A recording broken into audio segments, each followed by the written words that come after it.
Hi hello ನಮಸ್ತೆ ಜಿ ಕನ್ನಡ ನ್ಯೂಸ್ಗೆ ಸ್ವಾಗತ. ನಾನು ಯಶೋಧ ಪೂಜಾರಿ. ವೀಕ್ಷಕರೇ, ಧೀರಾ ಭಗತ್ ರಾಯ್ ಡಿಸೆಂಬರ್ 6ಕ್ಕೆ ಗ್ರ್ಯಾಂಡ್ ರಿಲೀಸ್ ಆಗ್ತಾ ಇದೆ. ಲೇಟ್ ಆದರೂ ಲೇಟೆಸ್ಟ್ ಆಗಿ ಬರ್ತಾ ಇದೆ. ಕಾಂಪ್ರಮೈಸ್ ಆಗದೆ ಸಿನಿಮಾನ ಕೊಡಬೇಕು ಅಂತ ಹೇಳಿ ವಿಶೇಷ ಮತ್ತು ವಿಭಿನ್ನ ಪ್ರಯತ್ನದ ಮೂಲಕ ಹೊಸಬ್ಬರು ಇದೀಗ ಎಂಟ್ರಿಯನ್ನು ಕೊಡ್ತಾ ಇದ್ದಾರೆ. ಟ್ರೇಲರ್ ಆಗಿರ್ಬೋದು, ಹಲವಾರು ವಿಚಾರಗಳಿಂದ ಧೀರಾ ಭಗತ್ ರಾಯ್ ಸಿನಿಮಾ ದೊಡ್ಡ ಮಟ್ಟದಲ್ಲಿ ಸೌಂಡ್ ಆಗ್ತಾ ಇದೆ. ಕಂಪ್ಲೀಟ್ ನಮ್ಮನ್ನು ಬೇರೆ ಲೆವೆಲ್ನಲ್ಲೇ ಒಂದು ರೀತಿಯಲ್ಲಿ ಖುಷಿ ಕೊಡುತ್ತೆ ಅನ್ನೋದಕ್ಕೆ ಸಂಬಂಧಪಟ್ಟಂತೆ ಚರ್ಚೆಗಳು ಕೂಡ ಆಗ್ತಾ ಇದೆ. ಇನ್ನು ಇವತ್ತು ಇಡೀ ಚಿತ್ರತಂಡ ನನ್ನ ಜೊತೆ ಇರುತ್ತೆ. ಡೈರೆಕ್ಟರ್ ಆಗಿರ್ಬೋದು, ಹೀರೋ ಆಗಿರ್ಬೋದು, ಹೀರೋಯಿನ್ ಆಗಿರ್ಬೋದು, ಮ್ಯೂಸಿಕ್ ಡೈರೆಕ್ಟರ್ ಆಗಿರ್ಬೋದು, ಎಲ್ಲರೂ ಕೂಡ ಇರ್ತಾರೆ. ಅವ್ರನ್ನೆಲ್ಲರನ್ನೂ ಕೂಡ ಮಾತನಾಡಿಸ್ತಾ ಹೋಗ್ತೀನಿ. ಮೊದಲಿಗೆ ನಮ್ಮ ಜೊತೆ ಡೈರೆಕ್ಟರ್ ಇದ್ದಾರೆ, ಅವ್ರನ್ನ ಮಾತನಾಡಿಸ್ತೇನೆ. ನನ್ನ ಜೊತೆ ಡೈರೆಕ್ಟರ್ ಇದ್ದಾರೆ, ಡೈರೆಕ್ಟರ್ ಕರ್ಣನ್, ಅವ್ರನ್ನ ಮಾತನಾಡಿಸ್ತಾ ಹೋಗ್ತೀನಿ. ಸರ್ ನಮಸ್ತೆ, ಹೇಗಿದ್ದೀರಾ? ಚೆನ್ನಾಗಿದೆ ಮೇಡಮ್, ನೀವು ಹೇಗಿದ್ದೀರಾ? ನಾನು ಕೂಡ ಸೂಪರ್ ಆಗಿದ್ದೀನಿ ಸರ್. ಕನ್ನಡ ಇಂಡಸ್ಟ್ರಿಗೆ ಧೀರಾ ಭಗತ್ ರಾಯ್ ಸಿನಿಮಾ ಒಂದು ಮೈಲುಗಲ್ಲು ಆಗುವಂತಹ ಸಾಧ್ಯತೆ ಕಂಡು ಬರ್ತಾ ಇದೆ. ಹಿಸ್ಟರಿ ಕ್ರಿಯೇಟ್ ಮಾಡಬಹುದು ಅಂತ ನಮಗೆ ಟ್ರೇಲರ್ ನೋಡಿದಾಗ ಹಲವಾರು ಸಂಗತಿಗಳ ಬಗ್ಗೆ ವಿಚಾರಿಸ್ತಾ ಗೊತ್ತಾಗ್ತಾ ಇದೆ ಸರ್. ನಮಗೂ ಕೂಡ ಹೆಮ್ಮೆ ಆ ಥರ. ಆದರೆ ನಿಮ್ಮ ಮೊದಲ ರಿಯಾಕ್ಷನ್, ತುಂಬ ರಿಲೀಸ್ಗೆ ತುಂಬ ಹತ್ತಿರದಲ್ಲಿದ್ದೀವಿ, ಯಾವ ಥರ ಭಯ ಇದೆ ನಿಮ್ಮ ಮೊದಲ ರಿಯಾಕ್ಷನ್? ಆ, ಭಯ ಅಂತೂ ಖಂಡಿತವಾಗ್ಲೂ ಇಲ್ಲ. ಅಂದರೆ ಕಾನ್ಫಿಡೆಂಟಾಗಿ ಸಿನಿಮಾ ಮಾಡಿದ್ವಿ. ಸೊ ಅಂದರೆ ನಾವು ಇದನ್ನ ಎಕ್ಸ್ಪೆಕ್ಟ್ ಮಾಡಿದ್ವಿ. ಒಳ್ಳೆ ಸಿನಿಮಾ ಮಾಡಿದಾಗ ಯೂಶಲಿ ನಿಮಗೆ ಒಳ್ಳೆ ಟಾಕ್ಸ್ ಬರುತ್ತೆ ಅನ್ನೋದು ಒಂದು ಐಡಿಯಾ ಮೊದಲಿಗೆ ಇರುತ್ತೆ ಅಂತ. ಬಟ್ ಈ ರೆಸ್ಪಾನ್ಸ್ ಇದು ಭಾಳ ಹ್ಯೂಜ್ ರೆಸ್ಪಾನ್ಸ್. ಟ್ರೈಲರ್ ರಿಲೀಸ್ ಆದಮೇಲೆ ಆಡಿಯನ್ಸು ಮತ್ತು ಜನ, ಪಬ್ಲಿಕ್ ರಿಯಾಕ್ಷನ್ಸ್, ನಾವು ಏನು ಮಾಡ್ತಾ ಇದ್ವಿ, ಪಬ್ಲಿಕ್ ಜೊತೆ ನೇರವಾಗಿ ಇಂಟ್ರಾಕ್ಟ್ ಮಾಡ್ತಾ ಇದ್ವಿ ಟೀಮ್ ಎಲ್ಲ. ನಿನ್ನೆ ಮೈಸೂರಲ್ಲೂ ಅಷ್ಟೇ ಕೂಡ ತುಂಬ ಇಂಟ್ರಾಕ್ಟ್ ಮಾಡಿದ್ವಿ. ತುಂಬ ಜನ ಅಲ್ಲೇ ಟ್ರೈಲರ್ ನೋಡಿದ್ರು. ನಮಗೆ ಇದೇನೋ ಒಂದು ರೆಗ್ಯುಲರ್ ಜಾನರ್ ಸಿನಿಮಾ ಥರ ಅನ್ನಿಸ್ತಾ ಇಲ್ಲ. ಇದೇನೋ ಒಂದು ಯುನೀಕ್ ಆಗಿ ಮಾಡಿದ್ದೀರಾ. ಮತ್ತು ಅದು ಹೊಸಬ್ರು ಕಂಟೆಂಟ್ ತಗೊಂಡು ನೀಟಾಗಿ ಅದನ್ನು ಸ್ಟ್ರಾಂಗ್ ಆಗಿ ಅದನ್ನು ಕಮರ್ಷಿಯಲ್ ಆಗಿ ಎಕ್ಸಿಕ್ಯೂಟ್ ಮಾಡಿದ್ದೀರಾ ಅಂತ ನಮಗೆ ತುಂಬ ದೊಡ್ಡ ಅಪ್ರಿಷಿಯೇಷನ್ ಬರ್ತಾ ಇದೆ. ಈಗ ಖುಷಿ ಆಗ್ತಾ ಇದೆ. ಒಂದು ಕಡೆ ಭಯ ಏನಂತಂದರೆ, ಇನ್ನೊಂದು ಯಾವುದೋ ಸಿನಿಮಾಗೆ ಎದ್ರಿ ಆ ಥರದ ಭಯ ಅಲ್ಲ. ಈ ಥರದ ಕಂಟೆಂಟನ್ನು ಜನ ಬಂದು ಥಿಯೇಟ್ರಿಗೆ ಬಂದು ಹೇಗೆ ಆಕ್ಸೆಪ್ಟ್ ಮಾಡ್ತಾರೆ ಅನ್ನೋದು. ಬಟ್ ಕನ್ನಡಿಗರು ಯಾವಾಗಲೂ ಒಳ್ಳೆ ಕಂಟೆಂಟನ್ನು ಕೈ ಬಿಡೋಣ ಅನ್ನೋ ನಂಬಿಕೆ, ಸ್ಟ್ರಾಂಗ್ ನಂಬಿಕೆ. ಹಾಗಾಗಿ ಅದೇ ಹೋಪಲ್ಲಿ ಟೀಮ್ ಎಲ್ಲ ಇದ್ದೀವಿ. ಸೊ ಪ್ರಮೋಷನ್ ಆಗ್ತಾ ಇದೆ ಚೆನ್ನಾಗಿ. ಸೊ ತುಂಬ ಕಾಲ್ಸ್ ಕೂಡ ಬರ್ತಾ ಇದೆ ಬೇರೆ ಬೇರೆ ಕಡೆಯಿಂದ ಒನ್ಸ್ ಟ್ರೈಲರ್ ರಿಲೀಸ್ ಆದಮೇಲೆ. ಸೊ ಡಿಸೆಂಬರ್ 6 ನೋಡೋಣ ಏನಾಗುತ್ತೆ ಅನ್ನೋದು. ಈಗ ನಾವು ಭೂ ಸುಧಾರಣೆ ಅಂತ ಬಂದಾಗ ಇತ್ತೀಚೆಗೆ ರಿಲೀಸ್ ಆದಂತಹ ಯಶಸ್ಸು ಕಂಡಂತಹ ಕಾಟೇರ ಸಿನಿಮಾ ನೋಡಿದ್ವಿ. ಅದರಲ್ಲೂ ಕೂಡ ಅಧಿಕಾರದಲ್ಲಿರುವಂತಹ ಅಧಿಕಾರಿಗಳ ದರ್ಪ ಹೇಗಿರುತ್ತೆ ಅನ್ನೋದು ಕೂಡ ನಾವು ಗಮನಿಸಿದ್ವಿ. ಈಗ ಈ ಸಿನಿಮಾದಲ್ಲೂ ಕೂಡ ರಾಜಕೀಯ ವ್ಯಕ್ತಿಗಳ ದರ್ಪ ಆಗಿರ್ಬೋದು, ಭೂ ಸುಧಾರಣೆ ಆಗಿರ್ಬೋದು, ಒಂಥರ ಹೋರಾಟದ ಕಿಚ್ಚಿರುತ್ತೆ ಅನ್ನೋದು ನಮಗೆ ಗೊತ್ತಿರುವಂತಹ ಮಾಹಿತಿ ಟ್ರೈಲರ್ ಎಲ್ಲ ನೋಡಿದ ಸಂದರ್ಭದಲ್ಲಿ. ಆ್ಯಂಡ್ ಟ್ರೈಲರ್ ನೋಡಿದಾಗ ನಾನು ಕೆಲವು ಕಮೆಂಟ್ಗಳನ್ನೆಲ್ಲ ನೋಡುವಾಗಲೂ ಕೂಡ ತುಂಬ ಅದ್ಭುತವಾಗಿ ಜನ ಸ್ವೀಕರಿಸಿದ್ದಾರೆ. ಒಳ್ಳೊಳ್ಳೆ ಕಮೆಂಟ್ಗಳನ್ನು ಮಾಡಿದರೆ ಅಷ್ಟು ಕಮೆಂಟ್ಗಳನ್ನ ಓದ್ತಾ ಕೂತಿದ್ದೆ ನಾನು. ಸೊ ಇದೆಲ್ಲವನ್ನು ಕೂಡ ನಾವು ಆಲ್ರೆಡಿ ನೋಡಿದ್ವಿ. ಅದನ್ನ ಹೊರತುಪಡಿಸಿ ಧೀರಾ ಭಗತ್ ರಾಯ್ ಅಂತ ಬಂದಾಗ ನಾವು ಏನ್ ನೋಡ್ಬೋದು ಸರ್, ವಿಭಿನ್ನವಾಗಿ ಯಾವ ತರ ನಿಲ್ಲುತ್ತೆ ಅಂತ ಹೇಳಿ? ಸೊ ನಿಮಗೆ ಕಾಟೇರ ಅಪ್ಪಟ ಈ ಮಣ್ಣಿನ ನೆಲದ ಸಿನಿಮಾ. ಸೊ ನಮ್ಮದು ಅಷ್ಟೇ ಕಾಟೇರದ ಇನ್ನೊಂದು ಮಜಲು ಅಂತ ಹೇಳ್ಬೋದು. ಅಂದರೆ ನಮ್ಮದು ಕೂಡ ಏನು ಲ್ಯಾಂಡ್ ರಿಫಾರ್ಮ್ಸ್ ಬಂತು, ಆ ಒಂದು ಕಾಯ್ದೆ ಮೇಲೆ ಒಂದು ಸಿನಿಮಾ ಆಗ್ತಿರೋದು. ಕಾಟೇರಗಿಂತ ಮುಂಚೆನೇ ನಮ್ಮದು ಶೂಟ್ ಆಗಿತ್ತು. ಮತ್ತು ಇದು ಸ್ಕ್ರಿಪ್ಟಿಂಗ್ಗೆ ಇದು ಒಂದು 1.5 year ಟೈಮ್ ತೊಗೊಂತು. ತುಂಬ ರಿಸರ್ಚ್ ಮಾಡಿದ್ದು. ಮತ್ತು ನಾವೇನಂದರೆ ಆ ಕಾಯ್ದೆ ಮೇಲೆ ತುಂಬ ಡೀಟೇಲಿಂಗ್ ಹೋಗಿದ್ವಿ. ಪೂರ್ತಿ ಸಿನಿಮಾ ನಮ್ಮದು ಆ ಕಾಯ್ದೆ ಮೇಲೆ ನಡೆಯುತ್ತೆ. ಅಲ್ಲಿ ಕಾನೂನು ಹೋರಾಟ ಇದೆ, ಆ್ಯಕ್ಷನ್ಸ್ ಇದೆ, ಎಮೋಷನ್ಸ್ ಇದೆ, ಕ್ರೌರ್ಯ ಇದೆ. ಸೊ ಇದೆಲ್ಲ ನಿಮಗೆ ಮಿಕ್ಸ್ ಆಗಿ ಹೊಸಬ್ರು ಒಂದೊಳ್ಳೆ ಮೇನ್ ಸ್ಟ್ರೀಮ್ ಕಮರ್ಷಿಯಲ್ ಸಿನಿಮಾನ ಹೇಗೆ ಮಾಡ್ಬೋದು. ಅಂದರೆ ಎಲ್ರಿಗೂ ಒಂದು ಡೌಟ್ ಇರುತ್ತೆ, ಈ ಥರದೊಂದು ಕಂಟೆಂಟ್ ಹೊಸಬ್ರು ಹೇಗೆ ಮಾಡೋಕ್ಕೆ ಸಾಧ್ಯ, ಅದರಲ್ಲೂ ಕಮರ್ಷಿಯಲ್ ಆಗಿ ಅದನ್ನು ಅಚೀವ್ ಮಾಡೋದು ತುಂಬ ಕಷ್ಟ ಅಂತ. But we have achieved. ಅದನ್ನು ತುಂಬ ಗಟ್ಟಿಯಾಗಿ, ತುಂಬ ಸ್ಟ್ರಾಂಗ್ ಆಗಿ, ಇಲ್ಲ ಇದನ್ನು ಹೊಸದಾಗಿ ಏನೋ ಒಂದು ಕೊಡೋಣ ಅವ್ರಿಗೆ ಅಂತ ಇದೊಂದು ಆರ್ಟ್ ಕಂಟೆಂಟ್ ಸಿನಿಮಾ. ಬಟ್ ನಾವು ಅದನ್ನು ಕಮರ್ಷಿಯಲ್ ಆಗಿ ಎಕ್ಸಿಕ್ಯೂಟ್ ಮಾಡಿ, ಸೊ ಕಮರ್ಷಿಯಲ್ ಆಗಿ ಮಾಡೋದಕ್ಕೆ ಎಸ್ಪೆಷಲಿ ಸಿನಿಮಾದ ನಿರ್ಮಾಪಕರು ತುಂಬ ಸಾಥ್ ಕೊಟ್ಟಿದ್ದಾರೆ ಆ ವಿಷಯದಲ್ಲಿ. ಸೊ ಹಾಗಾಗಿ ಇದು ಎಲ್ಲ ಸಿನಿಮಾಗಳಿಗಿಂತ ಈ ಸಿನಿಮಾ ಯಾಕೆ ಭಿನ್ನ ಅಂದರೆ, ಈ ಸಿನಿಮಾದಲ್ಲಿರೋ ಕಂಟೆಂಟ್ ಅದೊಂದೇ ಭಿನ್ನ ಅಲ್ಲ. ಅಂದರೆ ಈ ಸಿನಿಮಾದಲ್ಲಿರೋವಂಥ ಪಾತ್ರಗಳು, ಯಾವಾಗಲೂ ಒಂದು ಸಿನಿಮಾ ಸಕ್ಸಸ್ ಆಗೋದು ಯಾವಾಗಲೂ ಒಂದು ಆ ಪಾತ್ರಗಳಿಂದ, ಆ ಸಿನಿಮಾದಲ್ಲಿರೋಂಥ ಪಾತ್ರಗಳಿಂದ. ಸಿನಿಮಾದಲ್ಲಿರೋ ಪಾತ್ರಗಳು ನಿಮ್ಮನ್ನೆಲ್ಲ ಕಾಡುತ್ತೆ. ಅಂದರೆ ಒಂದೊಂದು ಪಾತ್ರಗಳು ಕೂಡ ಸಿನಿಮಾದಲ್ಲಿ ನಿಮ್ಮನ್ನು ಆವರಿಸ್ಕೊಳ್ತಾ ಹೋಗುತ್ತೆ. ಸೊ ಯೂಶಲಿ ಏನಾಗುತ್ತೆ, ನಾವು ತುಂಬ ಕಮರ್ಷಿಯಲ್ ಸಿನಿಮಾಗಳಲ್ಲಿ ಏನಾಗ್ಬಿಡುತ್ತೆ, ಬರೀ ಹೀರೋ ವಿಲನ್ನು ಇದು ಎರಡನ್ನೇ ಫೋಕಸ್ ಮಾಡ್ತಾ ಹೋಗ್ಬಿಡ್ತೀವಿ. ಸಿನಿಮಾದಲ್ಲಿ ವಿಲನ್ ಎಷ್ಟು ಸ್ಟ್ರಾಂಗ್ ಆಗಿದಾನೋ ಇರೋ ಅದಕ್ಕಿಂತ ಸ್ಟ್ರಾಂಗ್ ಆಗಿ ಸಪೋರ್ಟಿಂಗ್ ಕ್ಯಾರೆಕ್ಟರ್ಸ್ಗಳಿರ್ತವೆ. ಅಂದರೆ ಎಲ್ಲ ಕ್ಯಾರೆಕ್ಟರ್ಸ್ಗಳು ನಿಮಗೆ ಮನಸ್ಸಲ್ಲಿ ಉಳ್ಕೊಳ್ಳುತ್ತೆ. ಮತ್ತು ಒಂದೊಂದು ಮೋಟಿವ್ ಹೇಳ್ತಾ ಹೋಗುತ್ತೆ, ಒಂದೊಂದು ಕ್ಯಾರೆಕ್ಟರ್ ಒಂದೊಂದು ಕತೆ ಹೇಳ್ತಾ ಹೋಗ್ತವೆ.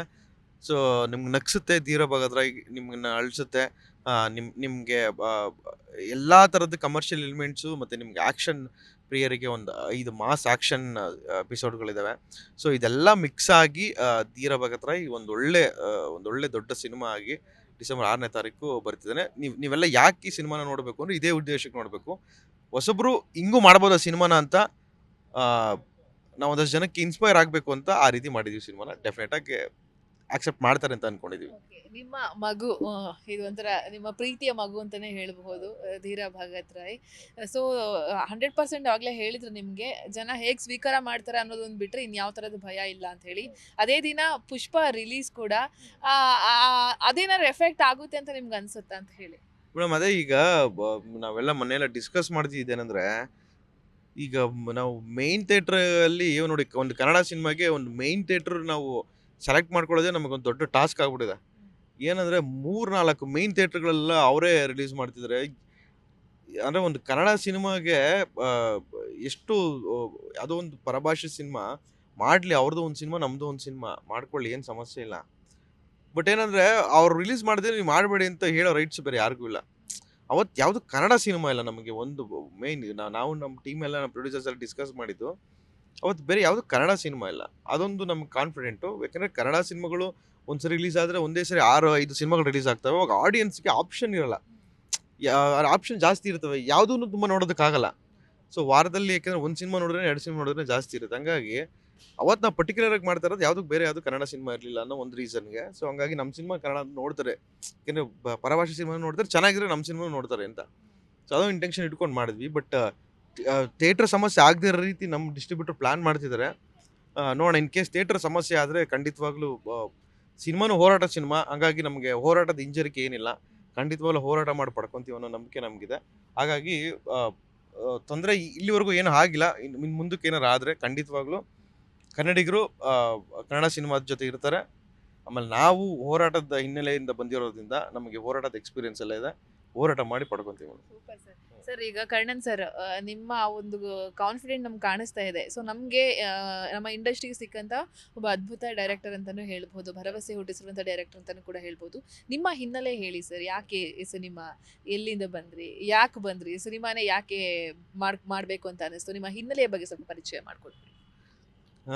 ಬೇಸಿಕ್ಲಿ ನಮ್ದು ಇಲ್ಲೇ ನೆಲಮಂಗಲ ಹತ್ರ ಒಂದು ಸಾಮಾನ್ಯ ಒಂದು ಹಳ್ಳಿ.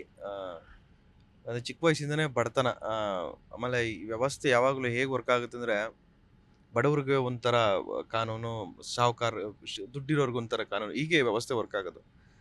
ಸೊ ಆ ವ್ಯವಸ್ಥೆಯಲ್ಲಿ ಒಬ್ಬ ಬಡವ ಏನೇನೆಲ್ಲ ಕಷ್ಟಗಳು ಅನುಭವಿಸ್ಬೇಕೋ ಅದನ್ನೆಲ್ಲ ಎಕ್ಸ್ಟ್ರೀಮ್ ಲೆವೆಲ್ ಕಷ್ಟಗಳು ನಾವು ಅನುಭವಿಸ್ಬಿಟ್ಟಿದ್ದೀವಿ. ಅಂದರೆ ನಿಮಗೆ ಯಾವಾಗ ಈ ವ್ಯವಸ್ಥೆ ನಿಮ್ಮ ಎಗೇನೆಸ್ಟ್ ಆಗಿ ನಿಮಗೆ ಯಾವುದೋ ಒಂದು ವಿಚಾರದಲ್ಲಿ ನಿಮಗೆ ಅದು ನಿಮ್ಮ ಜೊತೆ ನಿಂತ್ಕೊಳ್ಳಿ, ಅದು ಸಪೋರ್ಟ್ ಮಾಡಲ್ವೋ, ಆಗ ವ್ಯವಸ್ಥೆ ಮೇಲೆ ಮನುಷ್ಯನಿಗೆ ಆಟೋಮೆಟಿಕ್ಲಿ ಕೋಪ ಬರುತ್ತೆ. ಆ ಕೋಪನೇ ಇವತ್ತು ಆ ಕೋಪಕ್ಕೊಂದು ಸೊಲ್ಯೂಷನ್ ಬೇಕಲ್ಲ. ಸೊ ಈಗ ನಾನು ಮಾತಾಡಿದ್ರೆ ಅದು ತುಂಬ ಜನಕ್ಕೆ ರೀಚ್ ಆಗಬೇಕಲ್ಲ. So that is why I choose media, art. So ನಿಮ್ಗೆ ಈಗ ಆರ್ಟ್ ಅನ್ನೋದು ಅದೊಂದು ತುಂಬ ಇನ್ಫ್ಲೂಯೆನ್ಷಿಯಲ್ ವೇ. ಅದು ಜನರ ಮೈಂಡಲ್ಲಿ ಹೋಗಿ ಸೇರ್ಕೊಂಡು ಜನರಿಗೆ ನಾನು ಹೇಳೋದಕ್ಕಿಂತ ಅದು ಸಿನಿಮಾ ಮುಖಾಂತರ ಹೇಳೋದಿದೆಯಲ್ಲ, ಅದು ತುಂಬ ಸ್ಟ್ರಾಂಗಾಗಿ ಕನೆಕ್ಟ್ ಆಗುವಂಥ ವಿಷಯ ಅಂತ ನಾನು ಐ ಚೂಸ್ ಆರ್ಟ್. ಇಲ್ಲ, ನನಗೆ ನಾನೆಲ್ಲ ಈ ಕರ್ನಾಟಕದಲ್ಲಿ ಎಲ್ಲ ಬಡ ಮತ್ತು ಮಧ್ಯಮ ವರ್ಗದವರು ಪ್ರತಿನಿಧಿಸ್ತಿದ್ದೀನಿ ನಾನು. ಯಾಕೆಂದರೆ ನಾನು ಒಬ್ಬ ಸಾಮಾನ್ಯ ಬಡ ಕುಟುಂಬದಿಂದ ಬಂದವನು. ನಂತರನೇ ಎಲ್ಲರಿಗೂ ಇಲ್ಲಿ ಯಾರು ವ್ಯವಸ್ಥೆಯಿಂದ ಇಲ್ಲಿ ಬಡವರು ಇರ್ತಾರೆ ಅವರೆಲ್ಲರೂ ಈ ವ್ಯವಸ್ಥೆಯಲ್ಲಿ ಒಂದಲ್ಲ ಒಂದು ರೀತಿ ನೋವುಂಡವ್ರೆ. ಸೊ ಅವ್ರಿಗೆಲ್ಲ ಒಂದು ವಾಯ್ಸ್ ಆಗಬೇಕು ಅನ್ನೋ ಒಂದು ಆಸೆ ನನಗೆ. ಯಾಕೆಂದರೆ ಚಿಕ್ಕ ವಯಸ್ಸಿನ ನಾನು ಹೋರಾಟದ ಮನೋಭಾವ ಜಾಸ್ತಿ. ನಮ್ಮ ತಾತ ಇವರೆಲ್ಲ ಹೋರಾಟಗಾರರು. ಸೊ ಹಾಗಾಗಿ ಈ ಸೊಸೈಟಿಲಿ ಈ ಒಂದು ಅಸಮಾನತೆ ಮತ್ತು ಇನ್ಇಕ್ವಾಲಿಟಿ ಮತ್ತು ಇಲ್ಲಿ ಏನೇನು ಸಮಸ್ಯೆಗಳಿದ್ದಾವೆ, ಸೊ ಇದನ್ನೆಲ್ಲ ನನ್ನ ಪ್ರಕಾರ ವಾಯ್ಸ್ ರೈಸ್ ಮಾಡೋದಕ್ಕೆ ಆರ್ಟ್ ಅನ್ನೋದು ನನಗೆ ತುಂಬ ಒಂದು ಇನ್ಫ್ಲೂಯೆನ್ಷಿಯಲ್ ವೇ ಅಂತ ಅನ್ನಿಸ್ತು. ಹಾಗಾಗಿ ಐ ಚೂಸ್ ಆರ್ಟ್. ಈ ಸಿನಿಮಾನು ಕೂಡ ಅದನ್ನೇ ಹೇಳುತ್ತೆ ನಿಮಗೆ. ಅಂದರೆ ಇಲ್ಲಿ ಬಡವರು ಮತ್ತು ಯಾರು ಸೊಸೈಟಿಲಿ ಶೋಷಣೆ ಒಳಗಾಗಿರ್ತಾರೆ ಅವ್ರಿಗೆಲ್ಲರಿಗೂ ಅವರೆಲ್ಲರಲ್ಲೂ ಒಬ್ಬ ಭಗತ್ ರಾಯನನ್ನು ಹುಟ್ಟಬೇಕು ಅಂತ. ಸೊ ಸಿನಿಮಾದಲ್ಲಿ ಅದೇ ಅಂದರೆ ಈಗ ನಾನು ಹೇಳಿದ್ನಲ್ಲ, ಅಂದರೆ ಧೀರ ಅಂದರೆ ಒಬ್ಬ ಶೂರ, ಭಗತ್ ಅಂದ್ರೆ ಒಬ್ಬ ಆ, ಆ, ಭಗತ್ ಸಿಂಗ್ ತರ ನಮಗೆ ಪೋಸ್ಟರ್ಸ್ ಎಲ್ಲ ನೋಡಿದ್ರೆ ನಮ್ಮ ಸಿನಿಮಾದ ಹೀರೋ ನಿಮಗೆ ಭಗತ್ ಸಿಂಗ್ ತರ ಕಾಣ್ತಾರೆ. ಅಂದ್ರೆ ಭಗತ್ ಸಿಂಗ್ ಅಂದ್ರೆ ನನಗೆ ಯೂಶಲಿ ನಾನು ಭಗತ್ ಸಿಂಗ್ ಅವ್ರ ಬಗ್ಗೆ ಓದ್ತಾ ಅವ್ರು ತುಂಬಾ ಇನ್ಸ್ಪಿರೇಷನಲ್ ಕ್ಯಾರೆಕ್ಟರ್.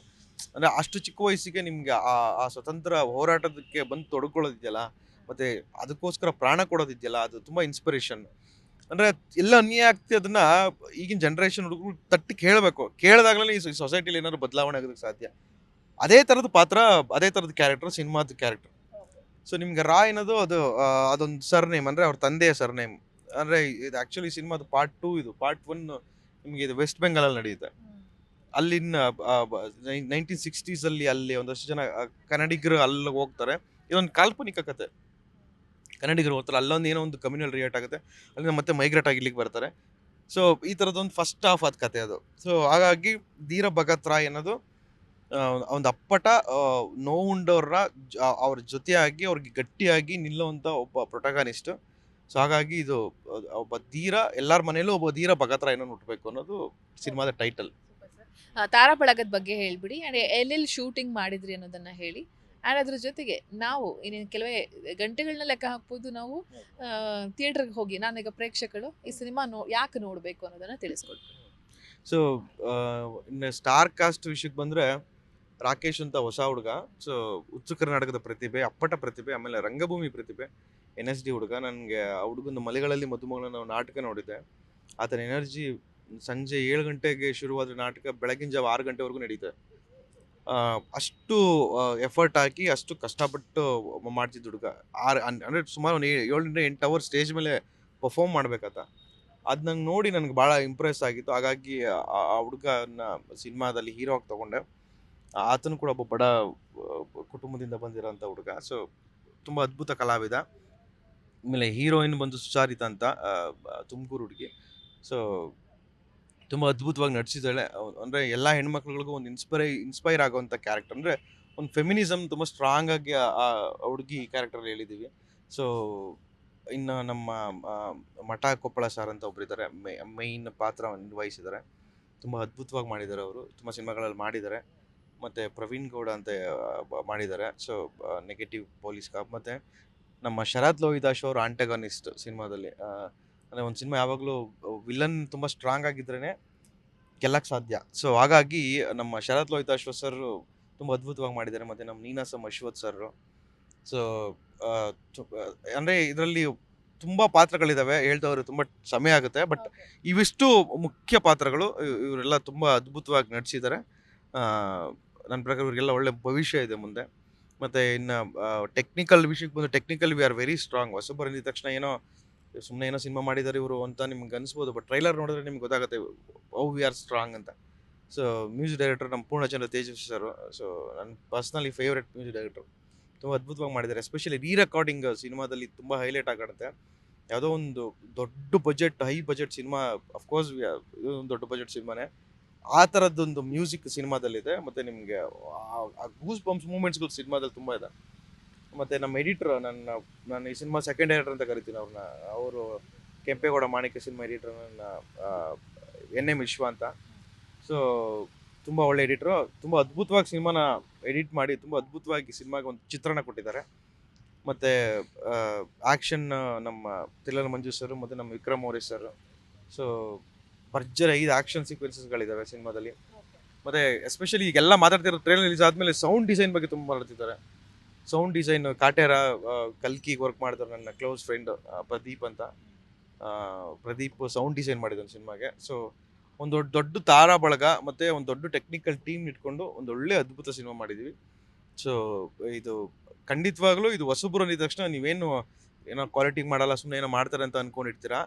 ಬಟ್ ಹೊಸಬ್ರು ಒಂದೊಳ್ಳೆ ಕಮರ್ಷಿಯಲ್, ಒಂದೊಳ್ಳೆ ಮೇನ್ ಸ್ಟ್ರೀಮ್ ಸಿನಿಮಾನ ಸೂಪರ್ ಆಗಿ ಮಾಡಿದ್ದಾರೆ ಅಂತ ನಿಮಗೆ ಸಿನಿಮಾ ನೋಡಿದ್ಮೇಲೆ ಅನ್ಸುತ್ತೆ. ಹಾಗಾಗಿ ನೀವು ಈ ಸಿನಿಮಾ ನೋಡಬೇಕು ಅನ್ನೋದು ನನ್ನ ಆಸೆ. Thank you. All the best. December 6ಕ್ಕೆ ಭರ್ಜರಿಯಾಗಿ ರಿಲೀಸ್ ಆಗ್ತಾ ಇದೆ. ಎಲ್ಲರೂ ಬಂದು 100% ಥಿಯೇಟ್ರಲ್ಲಿ ನೋಡಿ ಎಂಜಾಯ್ ಮಾಡೇ ಮಾಡ್ತಾರೆ. ಫೈನಲಿ ಥಿಯೇಟ್ರಲ್ಲೇ ಬಂದು ನೋಡಿ ಅಂತ ನಿಮ್ಮ ಕಡೆಯಿಂದ ಅಭಿಮಾನಿಗಳನ್ನ ಕರೆದು ಬಿಡಿ. ಸೊ ಎಲ್ಲ ಪ್ರೀತಿಯ ಕನ್ನಡಿಗರಿಗೆ ನಾನು ಕೇಳ್ಕೊಳ್ಳೋದೇನೆಂದರೆ, ಇಲ್ಲಿ ಯಾರೋ ಬಂದು ಗೆದ್ದೋದ್ರೆ ನಮ್ಮ ಪ್ರೊಡಕ್ಷನ್, ನಮ್ಮ white lotus entertainment, home cine productions ಇದೆಯಲ್ಲ, ವರ್ಷಕ್ಕೆ 2 ಸಿನಿಮಾ ಮಾಡಬೇಕು ಅನ್ನೋದು ಅವ್ರ ಪ್ಲಾನ್ ಇದೆ. ಅದರಲ್ಲಿ ಒಂದು ಸಿನಿಮಾ ಹೊಸ ಹೊಸ ಹೊಸ ಪ್ರತಿಭೆಗಳಿಗೆ, ಹೊಸ ಹೊಸ ಕನ್ನಡದ ಡೈರೆಕ್ಟರ್ಗಳಿಗೆ ಅವಕಾಶ ಕೊಡಬೇಕು ಅನ್ನೋದು ಅವ್ರ ಥಾಟ್. ಈ ಥರದ ಪ್ರೊಡಕ್ಷನ್ಗಳು ಗೆಲ್ಲಬೇಕು, ಈ ಥರದ ಸಿನಿಮಾಗಳು ಗೆಲ್ಲಬೇಕು. ಆಮೇಲೆ ನಾವೇನೋ ಸಿನಿಮಾ ಮಾಡ್ಬಿಟ್ಟಿದ್ವಿ, ಬಂದು ನೋಡಿ ಗೆಲ್ಸಿ ಅಂತ ಕೇಳ್ತಲ್ಲ. ಸಿನಿಮಾ ಚೆನ್ನಾಗಿದ್ರೆ ನೀವು ಬಂದು ನೋಡಿ ಗೆಲ್ಸಿ, ಇಲ್ಲ ಅಂತಂದರೆ ಬೇಡ. ಬಟ್ ಅಟ್ಲೀಸ್ಟ್ ಒಂದ್ಸಲ ಆದರೂ ಬಂದು ನೋಡಿ ಸಿನಿಮಾನ, ಖಂಡಿತವಾಗ್ಲೂ ನಿಮ್ಗೆ ಇಷ್ಟ ಆಗುತ್ತೆ. ಇಲ್ಲಿ ಬೇರೆ ಯಾರೋ ಬಂದು ಗೆದ್ದೋದ್ರೆ ಅವರು ಬದುಕ್ತಾರೆ, ಅವರು ಚೆನ್ನಾಗಿ ದುಡ್ಡು ಮಾಡ್ತಾರೆ. ಬಟ್ ಇಲ್ಲಿ ಈ ಸಿನಿಮಾ ಗೆದ್ರೆ ಇಲ್ಲಿ ನೂರಾರು ಜನ ಕಲಾವಿದರಿಗೆ ಬದುಕಾಗುತ್ತೆ, ಮತ್ತು ಒಂದು ದೊಡ್ಡ ಮಟ್ಟದ ರೆವಿನ್ಯೂ ಜನ್ರೇಟ್ ಆಗುತ್ತೆ. ಇಲ್ಲಿ ಇನ್ನೊಂದಷ್ಟು ಸಿನಿಮಾಗಳು, ಇನ್ನೊಂದಷ್ಟು ಕಲಾವಿದರುಗಳಿಗೆ, ಇನ್ನೊಂದಷ್ಟು ಟೆಕ್ನಿಷಿಯನ್ಗಳಿಗೆ ಇಲ್ಲಿ ಕೆಲಸ ಸಿಗುತ್ತೆ. ಸೊ ಹಾಗಾಗಿ ಧೀರ ಭಗತ್ ರಾಯ್ ಗೆಲ್ಲಬೇಕು. ಸಿನಿಮಾ ನೋಡಿ, ಖಂಡಿತವಾಗ್ಲೂ ಸಿನಿಮಾ ತುಂಬ ಅದ್ಭುತವಾಗಿ ಮಾಡಿದ್ದೀವಿ. ಸಿನಿಮಾ ಚೆನ್ನಾಗಿಲ್ಲ ಅಂದರೆ ಹೇಳಿ ನೇರವಾಗಿ, ಅದರಲ್ಲಿ ತಪ್ಪುಗಳಿದ್ರೆ ತಿದ್ಕೊಳ್ಳೋಣ, ಇನ್ನೊಂದು ಸಿನಿಮಾದಲ್ಲಿ ಅದನ್ನು ಕರೆಕ್ಟ್ ಮಾಡೋಣ. ಬಟ್ ದಯವಿಟ್ಟು ನಿಮ್ಮ ಮೊದಲ ಆಯ್ಕೆ ಕನ್ನಡ ಸಿನಿಮಾ ಆಗಿರಲಿ. ಧೀರ ಭಗತ್ ರಾಯ್ನ ನೋಡಿ ಗೆಲ್ಲಿಸಿ. ಇದು ನಿಮ್ಮ ಸಿನಿಮಾ, ಇದು ಅಪ್ಪಟ ಕನ್ನಡಿಗರ ಸಿನಿಮಾ. ನೀವೆಲ್ಲರೂ ನೋಡ್ತೀರಂತ ಕಾಯ್ತಾ ಇರ್ತೀನಿ. ಡಿಸೆಂಬರ್ 6ನೇ ತಾರೀಕು ಮರಿದೆ ಕನ್ನಡ ಸಿನಿಮಾನ ನೋಡಿ. ಧೀರ ಭಗತ್ ರಾಯ್. ಎಸ್, ಈಗ ನನ್ನ ಜೊತೆ ಧೀರ ಭಗತ್ ರಾಯ್ ಸಿನಿಮಾದ ಎಡಿಟರ್ ಇದ್ದಾರೆ. ಈಗ ಎಡಿಟರ್ ಅಂತ ಬಂದ್ರೆ ಆ ಸಿನಿಮಾಗೆ ಅವರೇ ಪಿಲ್ಲರ್ ಆಗಿರ್ತಾರೆ. ಎಲ್ಲ ಕಡೆ ಹೋಗಿ ಶೂಟ್ ಮಾಡ್ಕೊಂಡು ಬಂದಿರ್ತೀವಿ, ಈ ಸಿನಿಮಾ ಹಿಂಗೆ ಬರ್ಬೇಕನ್ನೋ ಪ್ಲಾನ್ ಡೈರೆಕ್ಟರ್ಗೆ ಇರುತ್ತೆ. ಆದರೆ ಅದನ್ನ ನಮಗೆ ದೃಶ್ಯ ರೂಪದಲ್ಲಿ ಎಲ್ಲಿ ಯಾವ್ದನ್ನ ಹಾಕಬೇಕು, ಎಲ್ಲಿ ಯಾವ್ದು ಇರಬೇಕು, ಹೀಗೆ ಕಂಪ್ಲೀಟ್ ಆಗಿ ನಮಗೆ ಒಂದು ಪ್ರಾಡಕ್ಟನ್ನು ಕೊಡೋದು, ಸಿನಿಮಾ ಪ್ರಾಡಕ್ಟನ್ನು ಕೊಡೋದು ಅಂತ ಹೇಳಿದ್ರೆ ಅದು ಸಂಕಲನಕಾರರು. ನನ್ನ ಜೊತೆ ಇದೀಗ ಧೀರ ಭಗತ್ ರಾಯ್ ಸಿನಿಮಾದ ಸಂಕಲನಕಾರ ವಿಶ್ವಾಸ್ ಸರ್ ಇದ್ದಾರೆ. ಅವ್ರನ್ನ ಮಾತನಾಡ್ತಾ ಹೋಗ್ತೀನಿ. ಇವರ ಹಿನ್ನೆಲೆ ಬಗ್ಗೆ ಹೇಳೋದಾದ್ರೆ, ಇವರು ಸುದೀಪ್ ಸರ್ ಅವರ ಹಿಟ್ ಸಿನಿಮಾ ಅಂತಾನೆ ಹೇಳ್ಬೋದು. ಮಾಣಿಕ್ಯ ಆಗಿರ್ಬೋದು, ಕೆಂಪೇಗೌಡ ಆಗಿರ್ಬೋದು, ಹೀಗೆ ಹಲವು ಸಿನಿಮಾಗಳಿಗೆ ಇವರು ಸಂಕಲನಕಾರರಾಗಿ ಕೆಲಸವನ್ನ ಮಾಡಿದ್ದಾರೆ. 50ಕ್ಕೂ ಹೆಚ್ಚು ಸಿನಿಮಾಗಳಿಗೆ ಕೆಲಸವನ್ನ ಮಾಡಿರುವಂಥದ್ದು. ಈ ಸಿನಿಮಾದ ಎಕ್ಸ್ಪೀರಿಯನ್ಸ್ ಹೇಗಿತ್ತು ಅಂತ ಅವ್ರನ್ನ ಕೇಳ್ತಾ ಹೋಗ್ತೀನಿ. ಸರ್ ನಮಸ್ತೆ, ಹೇಗಿದ್ದೀರಾ? ಚೆನ್ನಾಗಿದೆ ಮೇಡಮ್. ಸರ್, ಸಂಕಲನಕಾರ ಅಂತ ಬಂದಾಗ ಒಂಥರ ಟಫ್ ವರ್ಕ್ ಅಂತಾನೆ ಹೇಳ್ಬಹುದು. ಯಾಕಂತ ಹೇಳಿದ್ರೆ ಎಲ್ಲವೂ ನಿಮ್ಮ ಮೇಲೆ ನಿಂತಿರುತ್ತೆ, ನಿಮ್ಮ ವರ್ಕ್ ಮೇಲೆ ನಿಂತಿರುತ್ತೆ. ಸೊ ನಿಮ್ಮ ಕೆಲಸದ ಬಗ್ಗೆ ಸಣ್ಣ ಪುಟ್ಟದಾಗಿ ಏನಾದ್ರು ಹೇಳೋದಾದ್ರೆ ಸರ್? ಅಂದರೆ ಒಂದು ಸಿನಿಮಾ ಮೇನ್ ರೆಡಿ ಆಗಬೇಕು ಅಂತಂದರೆ ವೆರಿ ಇಂಪಾರ್ಟೆಂಟ್ ಪ್ಲೇಸ್ ಅಂತ ಹೇಳ್ಬೋದು ನಮ್ಮದಕ್ಕೆ. ಈಗ ತುಂಬ ರಶಸ್ ತಂದಿರ್ತಾರೆ. ಆಮೇಲೆ ಅದು ನನಗೆ ಯಾವ್ದು ಬೇಕು, ಯಾವ್ದು ಬೇಡ ಅನ್ನೋದು ನೋಡಿಕೊಂಡು ನೀಟಾಗಿ ಯಾವ್ದು ಪ್ರಾಪರಾಗಿರುತ್ತೋ ಅದನ್ನು ಕಟ್ ಮಾಡಿ ಒಂದು ದೃಶ್ಯ ರೂಪಕ್ಕೆ ತರುವಂಥದ್ದು ನಮ್ಮದು ಮೇನ್ ಕೆಲಸ ಆಗಿರುತ್ತೆ. ಆ್ಯಂಡ್ ಈ ಸಿನಿಮಾ ಬಗ್ಗೆ ಹೇಳಬೇಕು ಅಂದರೆ ಇದು ತುಂಬ ಒಂದು ಅದ್ಭುತವಾದಂಥ ಕತೆ. ನನಗೆ ಡೈರೆಕ್ಟ್ರ್ ಕತೆ ಹೇಳಿದಾಗಲೇ ತುಂಬ ಒಳ್ಳೆ ಇನ್ಪುಟ್ಸ್ ಇರೋ, ಅಂದರೆ ಜನಗಳಿಗೆ ಎಜುಕೇಟ್ ಮಾಡುವಂಥ ಒಂದು ಕತೆ. ಹಾಗಾಗಿ ತುಂಬ ಇಷ್ಟ ಆಯಿತು. ಈಗ ಹೊಸ ಪ್ರಯತ್ನ ಸರ್, ಎಲ್ಲೂ ಕೂಡ ಅವ್ರು ಕಾಂಪ್ರಮೈಸ್ ಆಗಿಲ್ಲ. ಒಂದು ಸಿನಿಮಾನ ನಾವು ಅಚ್ಚುಕಟ್ಟಾಗಿ ಕೊಡಬೇಕು ಅಂತ ಹೇಳಿ ಲೇಟ್ ಆದರೂ ತುಂಬ ಅದ್ಭುತವಾಗಿ ಬಂದಿರುವಂಥದ್ದು ಈ ಹೊಸ ಪ್ರಯತ್ನದ ಬಗ್ಗೆ. ಆ್ಯಂಡ್ ಇಂಥ ಸಿನಿಮಾಗಳನ್ನ ನಾವು ಸಾಕಷ್ಟು ನೋಡಿದ್ದೀವಿ. ಯಾವ ಥರ ಭಿನ್ನ ಆಗಿರುತ್ತೆ ಈ ಸಿನಿಮಾ ನಿಮ್ಮ ಪ್ರಕಾರ ಅಂತ ಹೇಳಿ? ಮೇಡಮ್, ನಾನು ಇಷ್ಟು ಸಿನಿಮಾಗಳು, ಈ ಸಿನಿಮಾ ಯಾಕೆ ನಾನು ಪರ್ಸ್ನಲ್ ಕೇರ್ ತೊಗೊಂಡೆ ಅಂತಂದರೆ, ಈ ಕತೆ ಗೆಲ್ಲಬೇಕು. ಆ್ಯಕ್ಚುಲಿ ಈ ಕತೆ ಗೆದ್ದರೆ ಈ ನಮ್ಮ ಕರ್ಣನ್ ಅಂತ ನಿರ್ದೇಶಕರು ಇನ್ನೊಂದು 5 ವರ್ಷದಲ್ಲಿ ಒಂದು ಟಾಪ್ ಮೋಸ್ಟ್ ಡೈರೆಕ್ಟರ್ ಅಂತ ಹೇಳ್ತೀವಲ್ಲ, ಆ ಲಿಸ್ಟಲ್ಲಿ ಇರ್ತಾರೆ. ಆಮೇಲೆ ಈ ಕತೆ ಗೆದ್ದರೆ ಈ ಥರದ್ದೊಂದು ಸಬ್ಜೆಕ್ಟ್ನ ಎತ್ಕೊಳ್ಳೋಕೆ ಎಲ್ರಿಗೂ ಧೈರ್ಯ ಮಾಡ್ತಾರೆ. ಇಲ್ಲ ಅಂತಂದರೆ ಯಾರು ಧೈರ್ಯನೇ ಮಾಡಲ್ಲ. ಈಗ ತಮಿಳಲ್ಲಿ ಬಂದರೆ, ತೆಲುಗಲ್ಲಿ ಬಂದರೆ ನಾವೆಲ್ಲ ತುಂಬ ಚೆನ್ನಾಗಿದೆ ಅಂತ ಹೊಗಳ್ತೀವಿ. ಅದೇ ನಮ್ಮ ಕನ್ನಡದಲ್ಲಿ ಬಂದಾಗ ನಾವು ಸ್ವಲ್ಪ ಇಂಟ್ರೆಸ್ಟ್ ಕೊಟ್ಟು ತೋರಿಸಿದ್ವಿ ಅಂತ, ಪಿಕ್ಚರ್ನ ನಾವು ಗೆಲ್ಸಿದ್ವಿ ಅಂದರೆ ಒಂದು ಒಳ್ಳೆ ಸಿನಿಮಾ ಆಗುತ್ತೆ ಇದು ನಮ್ಮದು. ಸರ್, ಸುಮಾರು 50ಕ್ಕೂ ಹೆಚ್ಚು ಸಿನಿಮಾಗಳಿಗೆ ಕೆಲಸ ಮಾಡಿದ್ದೀರಾ. ಸುದೀಪ್ ಸರ್, ಕೆಂಪೇಗೌಡ ಆಗಿರ್ಬೋದು, ಜೊತೆಗೆ ಮಾಣಿಕ್ಯ ಸಿನಿಮಾದ ಎಡಿಟರ್ ನೀವು. ಸುದೀಪ್ ಸರ್ ಮತ್ತು ನಿಮ್ಮ ಒಡನಾಟದ ಬಗ್ಗೆ ಹೇಳೋದಾದ್ರೆ ಸರ್? ಮೇಡಮ್, ನಾನು ಇವತ್ತು 50-60 ಸಿನಿಮಾ ಮಾಡಿದ್ದೀನಿ ಅಂದರೆ ಅದಕ್ಕೆ ಮೇನ್ ಸುದೀಪ್ ಸರೇ ಕಾರಣ. ಅವರು ನನ್ನ ಗಾಡ್ ಫಾದರ್. ಯಾಕಂದ್ರೆ ಅವರೇ ಲಾಂಚ್ ಮಾಡಿದ್ದು. ನೀವು ಅಬ್ಸರ್ವ್ ಮಾಡಿ ನೋಡ್ಬೋದು, ಒಬ್ಬ ಟೆಕ್ನಿಷಿಯನ್ಗೆ ಇಂಟ್ರೊಡ್ಯೂಸಿಂಗ್ ಅಂತ ಯಾರೂ ಕೊಡಲ್ಲ. ನಾರ್ಮಲಾಗಿ ಹೀರೋ ಕೊಡ್ತಾರೆ, ಹೀರೋಯಿನ್ಸ್ ಕೊಡ್ತಾರೆ. ಬಟ್ ಸುದೀಪ್ ಸರ್ ನನಗೆ ಕೆಂಪೇಗೌಡ ಫಸ್ಟ್ ಸಿನಿಮಾ ನಂದು, ಆ ಸಿನಿಮಾಗೆ ನನಗೆ ನನ್ನ ಸಿನಿಮಾದಲ್ಲಿ ಗುರುತಿಸ್ಕೊಳ್ಳಿ ಅಂತ ಹೇಳ್ಬಿಟ್ಟು ಇಂಟ್ರೊಡ್ಯೂಸಿಂಗ್ ಅಂತ ಕೊಟ್ಟಿದ್ದರು. ಹಾಗಾಗಿ ನಾವು ಅದೊಂದು ಭಯದಲ್ಲೇ ನಾನು ಕೆಲಸ ಮಾಡ್ತೀನಿ. ಯಾಕಂದ್ರೆ ಅವ್ರು ಕೊಟ್ಟಂಥ ಹೆಸರು ಉಳಿಸ್ಕೋಬೇಕಲ್ಲ. ಹಾಗಾಗಿ ಅದೊಂದು ಭಯ ಇದೆ ನನಗೆ ಯಾವಾಗಿದ್ರು. ಆ ಭಯದಲ್ಲಿ ತುಂಬ ನೀಟಾಗಿ ವರ್ಕ್ ಮಾಡೋಕ್ಕೆ ಪ್ರಯತ್ನ ಮಾಡ್ತೀನಿ. ಏನು ಅವ್ರ ಜೊತೆ ಏನು ಕಲ್ತಿದ್ದು, ಅವ್ರು ನಿಮ್ಗೆ ಹೇಳ್ಕೊಟ್ಟಂಥ ಪಾಠ ಏನು? ಏನಾದ್ರು ಒಂದು ಮೆಮೊರಿಲಿ ಉಳಿಯುವಂಥ ವಿಚಾರ ಸುದೀಪ್ ಸರ್ ಅಂತ ಬಂದಾಗ ನಿಮ್ಮ ತಲೆಯಲ್ಲಿ ಉಳಿಯುವಂಥ ವಿಚಾರವನ್ನು ಶೇರ್ ಮಾಡಬಹುದಾ ಅಂತ? ಮೇಡಮ್, ನಾನು ನಾರ್ಮಲಾಗಿ ಎಡಿಟ್ ಮಾಡಬೇಕಾದ್ರೆ ಮೊದಲು ನಾನು ಕಲ್ತ ನನ್ನ ಗುರುಗಳು ಬಂದು ನನಗೆ ನಾಗೇಂದ್ರ ಅರಸ್ ಅವರು. ನಾನು ಅಸಿಸ್ಟೆಂಟಾಗಿ ಕೆಲಸ ಮಾಡಬೇಕಾದ್ರೆ ಒಂದು ಕಂಟಿನ್ಯೂಟಿ ಅಂತ ನೋಡ್ತಿರ್ತೀವಿ. ಹಿಂಗೆ ಹೋಗ್ಬೇಕು ಅಂತ. ಬಟ್ ಸುದೀಪ್ ಸರ್ ಹತ್ರ ಬಂದಮೇಲೆ ನಾನು ಆ್ಯಕ್ಚುಲಿ ಆ ಸಿನಿಮಾಗೆ ಎಡಿಟ್ ಮಾಡಿದ್ದೀನಿ ಅನ್ನೋಕ್ಕಿಂತ ಆ ಪಿಕ್ಚರಲ್ಲಿ ಕಲ್ತಿದ್ದೀನಿ. ನಾನು ಆ್ಯಕ್ಚುಲಿ ಅವ್ರ ಟೆಕ್ನಿಕ್ಸ್ ಕಲ್ತಿದ್ದೀನಿ. ಈಗ ನನಗೆ for example Dheera Bhagat ರಾಯಲ್ಲಿ fight cuts ನೋಡ್ಬೋದು. ಇದೆಲ್ಲ ಅವರು ಮುಲಾಜಿಲ್ದೇ ತೆಗೆದುಬಿಡುವಂಥವ್ರು. ಅಂದರೆ ನಿನಗೆ ಫೀಲ್ ನೋಡ್ತಾರೆ ಅಷ್ಟೇ ಆಡಿಯನ್ಸ್. ನಿನ್ಗೆ ಯಾರು ನಿನಗೆ ಇಲ್ಲಿ ಕೈ ಎತ್ತದೆ ಅವೆಲ್ಲ ನೋಡೋಲ್ಲ ಜನ ಫೀಲ್ ನೋಡ್ತಾನೆ. ನಿನಗೆ ನೀಟಾಗಿ ನೀನು ಫೀಲ್ ಏನಿದೆಯೋ ಅದನ್ನು ಮಾಡಿ ನೀನು ಸಾಕಂತೀವಿ. ಅಷ್ಟು ಫ್ರೀಡಮ್ ಕೊಟ್ಟು ವರ್ಕ್ ಮಾಡಿಸಿದ್ರು.